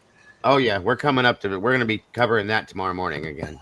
This thing here is Oh yeah, that's crazy. goes a little bit deeper than the sheriff shooting the judge. Oh, it You goes got way deeper, way deeper. you got people in high places, in law enforcement, uh, attorney, lawyers, Governors, mayors, all that. senators. Yep. That one You mean goes all the Barry? way to the Letcher County. That goes all the way to the top, folks. And everybody's talking on it right now. Everybody came out and they're finally sick of it. And I'm telling you, that's what needs to happen in Idaho. 100%. Yeah, because this is across the country now. That's in Kansas, Kentucky. so Kentucky. or Kentucky. Yes, sir. It's time to clean house in our judicial system. Absolutely. Well, that is a perfect It's time. example of it. Yes. That's an understatement. It's time. Well, and these are reasons. Like we saw what happened in Delphi, and I've covered Delphi. I'm very passionate about Flora, which I'm telling you is connected, and the FBI is now investigating Flora deeper. Thank God, and they're going to find that connection, and I think that may help in the flipping the Delphi situation based on his plea or his appeal. Sorry, you guys. That's going to come out. We saw what happened in the Karen Reed case. That came out. We have this situation going on now. And the Letcher County situation is all coming to a boil. Okay. So these things are going to start being seen by the whole world as we are sitting here talking about them. And the way we talk about them and put them out to the world, everybody's going to say, okay, me too. We all know about the Me Too movement. Okay. And they're going to start saying, I'm sick of this shit. We need to do something, and people are going to start speaking up. I pray to God that it gets contagious. Okay. Whatever became of P. Diddy? Oh, he went back to doing what he's going to do. He got off on that shit. You know that. He only got convicted of two of them. He got off on the bad shit. Is what he got off on, and Yeah. then they let him go. His money paid for that. And he could face up to 20 years, but he's not going to get 20 years. He won't get that. We all know that already. It's disgusting. Yeah. And his sentencing isn't until like October. Yeah. So. That's 100% right, Kent. Good to see you tonight, friend. The justice system's crumbling, which is what Trump wants, so that he can. Well, I don't know about that, but it is crumbling. I agree with that. Good evening, Kelly. Good to see you. It is quite amazing what money can do. Yeah, it is. It can buy you the presidency. It'll give everything. Did I say that? Just imagine if Brian Koberger could afford a halfway decent lawyer. Well, I think if he would have had somebody from outside, like Alan Jackson, for instance, okay, that guy. I don't think that, and I'm not degrading Anne because I love her to death. I think she did a really good job. What I'm saying is that I don't think she had it. Like, he wasn't going to let her go anywhere. She's part of that community, part of that piece of the pie in that sense. She still has to live there. Yeah, and he was stepping all over her. If somebody like Jackson came in that wasn't going to put up with that, it would have been different in some ways. He'd have pushed that shit until it blew up, in my opinion. Just saying. I'm just saying. Yeah. I just can't get over how Ann Taylor took the plea deal, because there was enough there to where we're even bringing in the prosecuting witnesses. You'd be able to you'd be able to cast more than enough reasonable doubt. I think yeah, you're right. And I think that somewhere at some point we're going to see why this happened. And I know nobody wants to be patient with it. Everybody wants to know now, me included, why this happened. But I think at some point there's going to be something that pops off and everybody's going to look at Ann and go, okay, I get it now. We didn't get it, but I get it now. I see why. And it wasn't her. Okay, remember that, folks, that she didn't force him to do this. She didn't make him do this. He did this on his own. All she's allowed to do is counsel him as to what you can, what it pertains to. That's it. Yeah. So That's an important thing to remember. Like I said, I will never attack her. And I'm not, I respect people's feelings against her or about her. I get it, but I can't because I see it in a different way. We Well, all know that there were threats that were put out there. She was being threatened. Her family was being threatened. Brian's parents were being threatened. It's crazy the things that were going on. So there's reasons why this happened, and I feel like that's a big part of it. And the main thing that Ann Taylor had to do was get that death penalty off the table. She did her job in that aspect. Okay, she did that, but a lot of people are like, she could have done so much more. But could she have? That's our problem here. I don't really know if she could have. We don't know what they were doing to her behind the scenes. We knew what we were seeing, which was bad enough. They didn't give her any assistance whatsoever within the court system. Nothing. Everything she wanted, they denied it. They stepped all over her like she was a damn floor mat. Okay. Yeah. What was that other case she was working on? It's another death penalty case. It's the tomboy. What is that one called? What's his name again? Jesus criminy, I can't think of it. I'm wondering if that has anything to do with it. There's a lot of people that think it could be connected in some sort, possibly. I don't know. Skylar Mead, that's it. Thank you. I don't know, guys. I've not looked deep into that. I've looked into it enough to see that there's some things in there that I'm highly uncomfortable with that could match up. The only thing, the reason why I brought that up, if you remember in one of those hearings they had, Hitler asked her, I don't know if you can say confronted her with that. Why did you take that other case then? Which he should have never. That was out of line for him. So that was way out of line for him. He did many things like that. You're right. Way too many things he did that should be listed as judicial misconduct. The man stepped out of line multiple times as a judge and should have never done that. Hey, Crystal, good to see you, sis. I know, guys, it's getting late. We're about to end it. Don't worry. I enjoy these conversations with you guys. That's why. As far as we don't know if that case has anything to do with Idaho 4. Anything. Because she wasn't she representing one of the victims' parents? Initially, she was supposed to be the public defender for Xana's mom, Kara I can't think of Kara's last name. It's not Kernodle. Northington.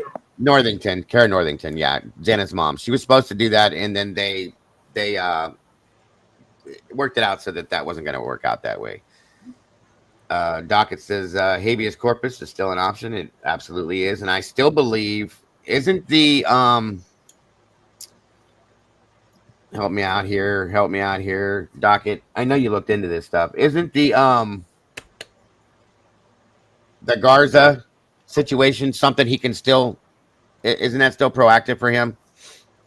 Or am I wrong about that at this point? But I thought the Garza situation is something that he could still use in essence. I thought, the way I read on that, I thought that was something that was applicable to him. I could be wrong. That's why I'm asking if anybody else knows it. I thought Doc could probably look into it. I don't. Garza was 42 days. Okay, then.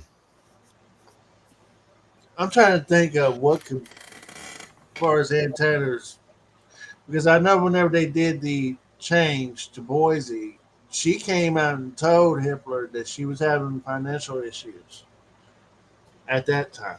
Well, she couldn't afford to do all these things. You know, all that money that went to the state, they got all that shit done for them, so on and so forth. But she was struggling to be able to do certain things. You're right. So she was in the middle of making a transition to a newer role. She didn't work for the state. Yeah. And for those of you that don't realize this, she hadn't been paid by the state for I don't even know how long, because she was, at some point, she had gone out on her own. She was no longer a public defender, and still. Yeah, she was independent.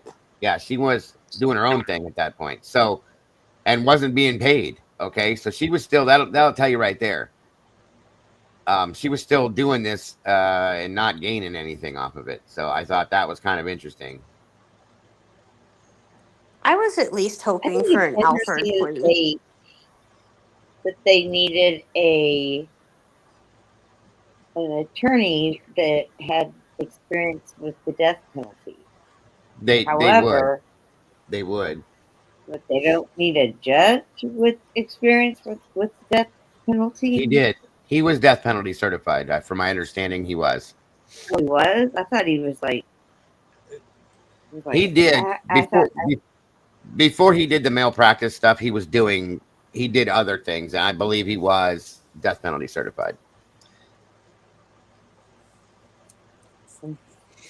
I was kind of, at least when the whole plea thing came, I was hoping for at least an Alfred plea.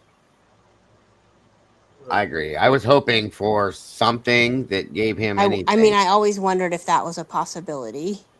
Well, I think if that was the case, it would have happened before, like way Yeah. before. Yeah. I don't know. It's still. I'm with Dylan on this one. I still don't. I get it, but I don't get it. Okay, I get the whole cornered thing and all that. I understand, and I felt like there was something. I felt like we could have saw something at this point by now, but I also told you guys that I didn't expect a motion to be filed because I just didn't. I didn't think it was going to happen, and it didn't.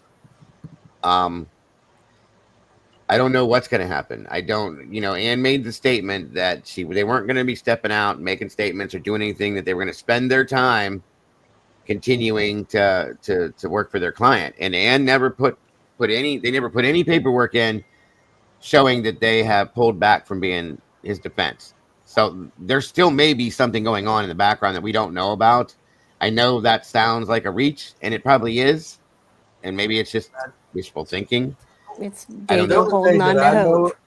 The only thing I do know of, and this is not really concrete, but birds are chirping about that big old huge investigation into what we was talking about earlier. All these leaks is coming out of the case, trying to figure out where it's coming from, who started it, this and that and the other. And we probably won't never hear anything until all that's taken care of. But then at the same time, I'm hearing that there's no investigation. So well, and that's my question too, Hemisphere, is I have doubts about this investigation. I do. And I gotta go with docket here because this is where I believe as well. It says Eddie's maintained that there is just some piece of this that Ann knows that we don't, and that is what would help us to make sense of this. He says he tends to agree with it. Is there something we don't know? That's where I'm at with this now. Truly, that's where I'm at with this. And I guess that's where I've been at. I got fingers crossed and hope, wishful thinking, and all that going on that there is. And I guess if in the next year nothing, I know that's a long time, but if nothing comes out at that point, I guess that's where I'll end up being kind of. I'm hearing up to about 2 years. I'm hearing at least up to 2 years.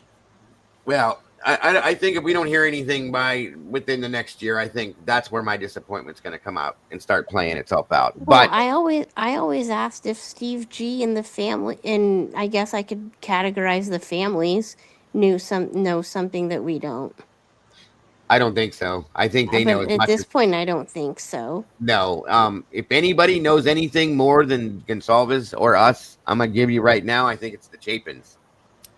That's just my opinion. I think they were the only people that may have been trusted with true information because they knew that they wouldn't put it out there. You know what I mean? That's just an opinion I have. That's all I'm saying. Who was the prosecutor that was at the table with Bill Thompson? The tall, skinny guy, not Josh, but the other guy. Nye. Okay, in the interview I saw, in the interview he had, he said that if there was an appeal, it'll go to his office. Yeah. And his office is not in Latop, as far as I know. They would deny it, he said. Here's the thing. I wonder, with what you're saying there, I know what you're talking about.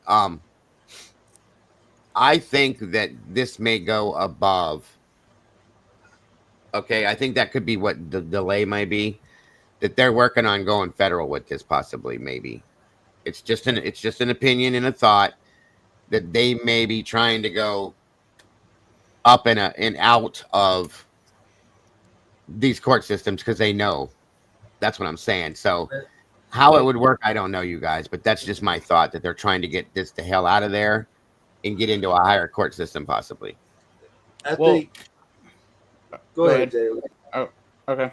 So with that interview with the appeal lawyer, judge, whatever the hell he is, that would be enough grounds to say, hey, there's already bias. We haven't even thought at appealing, and he's saying it's going to get denied, and we haven't even shown him anything. Mm-hmm. There's bias right there. We need to take this up to federal. Yep. And yeah, that's about the only way out. But as far as the case and the investigating the leak, that's going to stay open till the end of time. Yeah. And they can't, by the way, guys, they can't bring the death penalty back on this. Once it's been taken out, it's gone. They can't, no matter what, they can't put it back, from my understanding. I've read that 3 or 4 different times, 3 or 4 different ways. And from what I gathered from it, they cannot bring that back, which could be another ploy as to why they did this that way. So that if it does go somewhere else, that cannot be brought back to the table ever. Okay. That's how I understood it. And I hope I'm right. Okay. I don't want to ever give you guys something like misinformation when I'm trying to explain things like that. I pray that that's exactly how I read it. But if they could do something like this and get it put into a different court system, I feel like that is what the goal was, to remove the death penalty so that therefore it cannot be brought back. In turn, to be able to take it into a separate court system to get the hell away from this side of things and these people that from Idaho. Well, it could still be in Idaho, but not within this court structure is what I'm saying. I feel like that's what my thoughts are on this. And that's what I'm waiting to see. And if that does happen, that would make plenty of sense. Okay. Whether it's federal or not, I would believe it would probably have to be federal. Even the Gonsalves are saying they don't understand why they didn't go federal with this, so on and so forth. If somebody brings the Department of Justice in and they see everything and they break it down, somebody's going to have to say something about this, you guys. Yeah. Somebody's going to have to look at this and say, okay, this was not right. That was not right. This was not right. Something needs done here. In turn, who knows? That could throw the whole case and give them a complete, you know what I mean? Just thoughts, folks. I don't know that this is true, so please don't take this as fact from me. It's thoughts that I have that I've been trying to put together in my head to make this make sense, and hoping that maybe that's where we're going with this. I mean, you have the police but chief. To me, that's. I mean. Say again. You got the police chief going to Washington. That was there. Judge is retiring. Pretty much half the people that worked on the case has got new jobs. So Chief Fry who's is to say gone. that Internal Affairs has got their hands all in that department? Because you got a new police chief now. So right. They've been shaking and baking ever since all this was taking place. Right. So, yeah, no, I got what you're saying. Rach just says that reading an old Substack from Andrea that Hitler never had a decision appealed by the state, and several of his decisions made in the past cases shows his bias towards the state. In my opinion, Brian and Ann knew this, and I have to agree with you. I agree with that. Oh yeah. In turn, they knew this, and which is a good knowing that they're not going to go any. I don't think that Ann nor Brian trusted the state, the judge, and or at that point the jury. A jury. Okay, to do this the right way. In turn, what other option do they have? Remove the death penalty and hold on to your pants. We're going for a ride. You know what I mean? Yeah. My biggest worry with this is if there is anything that's going to come from this, that they get to it in time, because I'm truly worried that something bad could happen to Brian, considering the situation that he's put himself in by his own hands, not understanding the system and how things work. Okay. I mean, his life is over as he knows it anyway. At this point, yeah, but they could hurt him. They could get to him and hurt him in there because he's Well, I'm making. saying even if something does happen, that this gets thrown out and he gets set free. Like he's never, people aren't going to hire him for a job or anything. He's going to have to go into Well, protective custody, if it can be proven, change his Jason, identity, yeah, and but if it can be proven that they really railroaded him, the whole world's gonna want to do things for him at that point when they see what he went through and that proven that is innocent as well. There's still gonna be people that are gonna, go at him. Oh yeah, the kid's gonna probably have to have 24-hour protection for a while. security. Yeah, for a little while. But once the world sees what was done to him and how bad it was, everybody's gonna want to give him everything, in my opinion. Well, and on the flip side of that, then the justice that is being served right now is being flipped, and so there is no justice, and there's a guy or persons out there that did this, and they're not ever going to go looking for them. Of course, and they're off scot-free. They will never. If Brian gets this overturned or whatever, and it's proven that he didn't do this, I doubt that they will ever go looking for the people. It will be a cold case. It will go completely cold, and it'll never be solved. In my opinion, I agree with that. Even though they have all the, even though they have all the evidence there to, find who actually did it. Yep, absolutely. The only way that I think they it will never be solved let it out. They will never let it out. Yeah, and the only way I think it would be solved is if another agency picks it up. But that's the case. There is that the FBI, they're gonna have to look down on the FBI because of the things they did, and that's not gonna happen. We know that already. Yeah. So, unless new FBI agents, but I mean, why would even then? Why would new FBI people even? It's a brotherhood. They're not going to turn on their own. Yeah, people, they're not. and No. That's just what it is. I don't think so, Texas. I don't think that's the case. I think this was targeted to that group of people. To send a message. Yeah, and that's the thing. They tried to make it seem like Brian was going to do this again if they didn't catch him. Bullshit. No. It's ridiculous. That's insane. But no, I don't. I think it was targeted to that scenario and that scenario alone. I don't think anybody else was in danger of this besides that situation, in my opinion. And I respect your feelings, bro, but I just don't think that.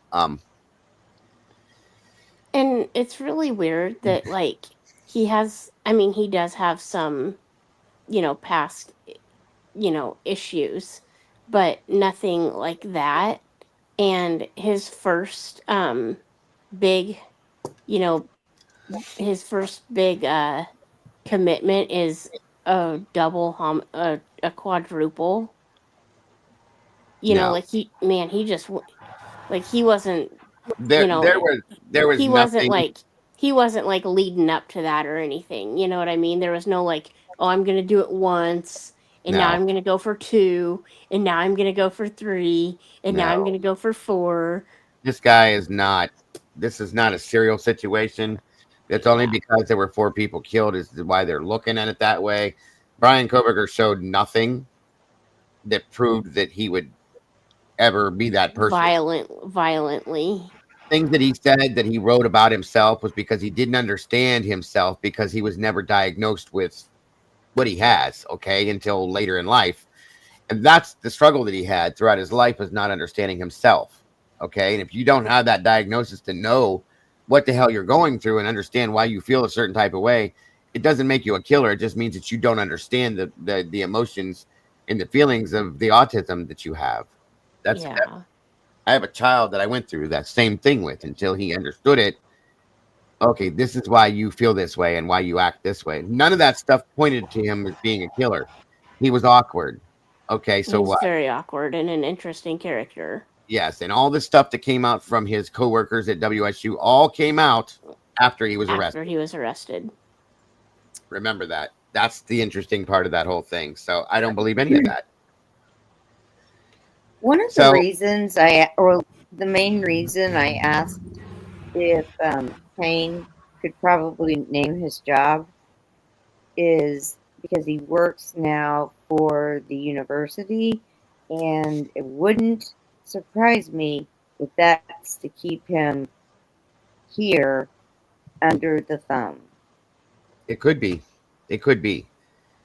It could be that they want to keep him close for, whatever reasons. That makes sense, Terry. I see what you're saying. Yeah. Absolutely. It does. Not all of them, Texas. Not all of those. They did have issues where they looked at him because they said he would block doorways and he'd be looming or this and that, everything else. He was trying to understand how to talk to people. He didn't have that. Again, my son did the same thing. He used to stare at people because he didn't know how to approach and speak to them. It's a very hard thing to do when you don't understand it, okay? And it's heartbreaking to see somebody going through it and then having people bully him and make fun of him because of it. It doesn't mean he's a bad person. It just means he doesn't know how to approach you. And he was shy about that kind of thing because he didn't understand the situation to be able to break into that situation, if that makes sense. There's a lot of that. Yeah, that one I of the can first explain. signs of autism. No. One of the first signs of autism is social awkwardness. That's a big part of it, yes. You can't do her like you do me. You have to stop doing that to her. So Okay? at that point, a lot of that stuff that's why people were reporting this. Well, because he's different. He's not acting like I do or you do. That means he's weird and he's bad. No, it means that he's awkward and doesn't understand. He never was in a setting like this before. He just left what his comfort zone was all the way across the country. And the people that made him comfortable, that made him feel okay to be that way, they're thousands of miles away. He's here where he has nobody now to be able to give him that feeling of comfort, okay? And he doesn't understand how to interact in that situation, so he does the best he can based on what he was told by his dad. Just go do this. Just go do that. And he tried. That made him weird. I think that's wrong. And the boundaries thing is right. That's right, Tandy. They don't understand the boundary thing. Again, I have that child in there. Same way. That was a hard road to teach all that stuff, okay? But thank God I did, and we got him diagnosed early on. Because if not, I'd be going through the same things right now. I can promise you that, because we went through all that stuff at a younger age. Different way, but still same stuff. I don't know. But it's getting late, you guys. We've been here almost 4 hours. I got to let some people go because it's 11:30 now. I want to say beforehand, though, Dylan, I really enjoyed having you here and your thoughts and your feelings. And please know you're always invited back, my friend, anytime we're here. I appreciate you very much. Thank you, Dylan. It's nice to have a refreshing new set of eyes and ears on, speaking on this kind of stuff. And Terry, thank you so much as always. Yes. You're part of the community, brother. So you're always around now. Always welcome. And I like your hat. That's important too. I'm surprised you haven't taken a shot at the jersey. I'm not saying a word. I'm a Browns fan. What room do I have to say anything? I'm a Browns fan. But Terry, I love you, dear. I appreciate you very much. Thank you so much for joining me. JCU as well, always. And Hemisphere, you always have interesting input and thoughts that you put out there, and I appreciate you so very much, my friend, as well. Everybody, you guys are always welcome up here. I appreciate when we can do this, and I love seeing everybody typing in chat what they believe and what their thoughts are, but it's always good to hear your voices, guys. That means a lot to me. So, great thank you for having me, Dago. Every time, anytime. JC, you know better. I'll probably see you in the morning. Sounds great. Guys, I will be back in the morning. Good night. I'm praying to God things work out that I will be here in the morning. Keep your fingers crossed. Have a good night, JC. And we'll be hitting on some other stuff as well. Everybody in chat, you guys know I love you guys to death. I appreciate each and every one of you. Thank you to my amazing moderators for always being who you are and doing what you do, because I couldn't do it without any of you. We all know that. You guys, don't forget to love yourselves, love each other. Don't change a thing. You guys are the beautiful people. And I will see you guys very soon. Good night. God bless. Have a great one, folks. Have a good night. Bye-bye, y'all. Night. Bye.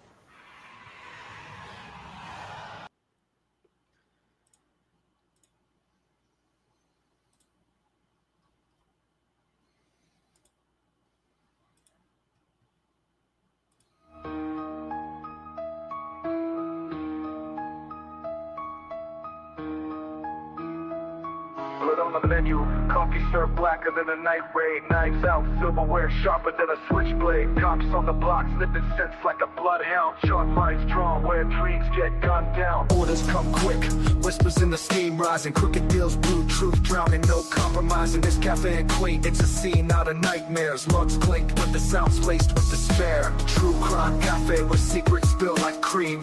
Every sip a confession, every cup a scream. Tables hold stories soaked in guilt and grime. Dago serves the brew, murders keep the time. Menacing the code, specials written in blood. Today's dish, betrayal, served with a grudge. Dago in the back, flipping pancakes with a snarl. Bullet holes in the walls, paint a mural that's dark. Customers in shadows, faces blurred like a dream. Conversations and whispers, plotting schemes unseen. This ain't your local diner, this is Hell's Canteen, where your last meal's a latte and regrets the cream. True crime cafe where secrets spill like cream. Every sip a confession, every cup a scream. Tables hold stories soaked in guilt and grime. Dago serves the brew, murders keep the time.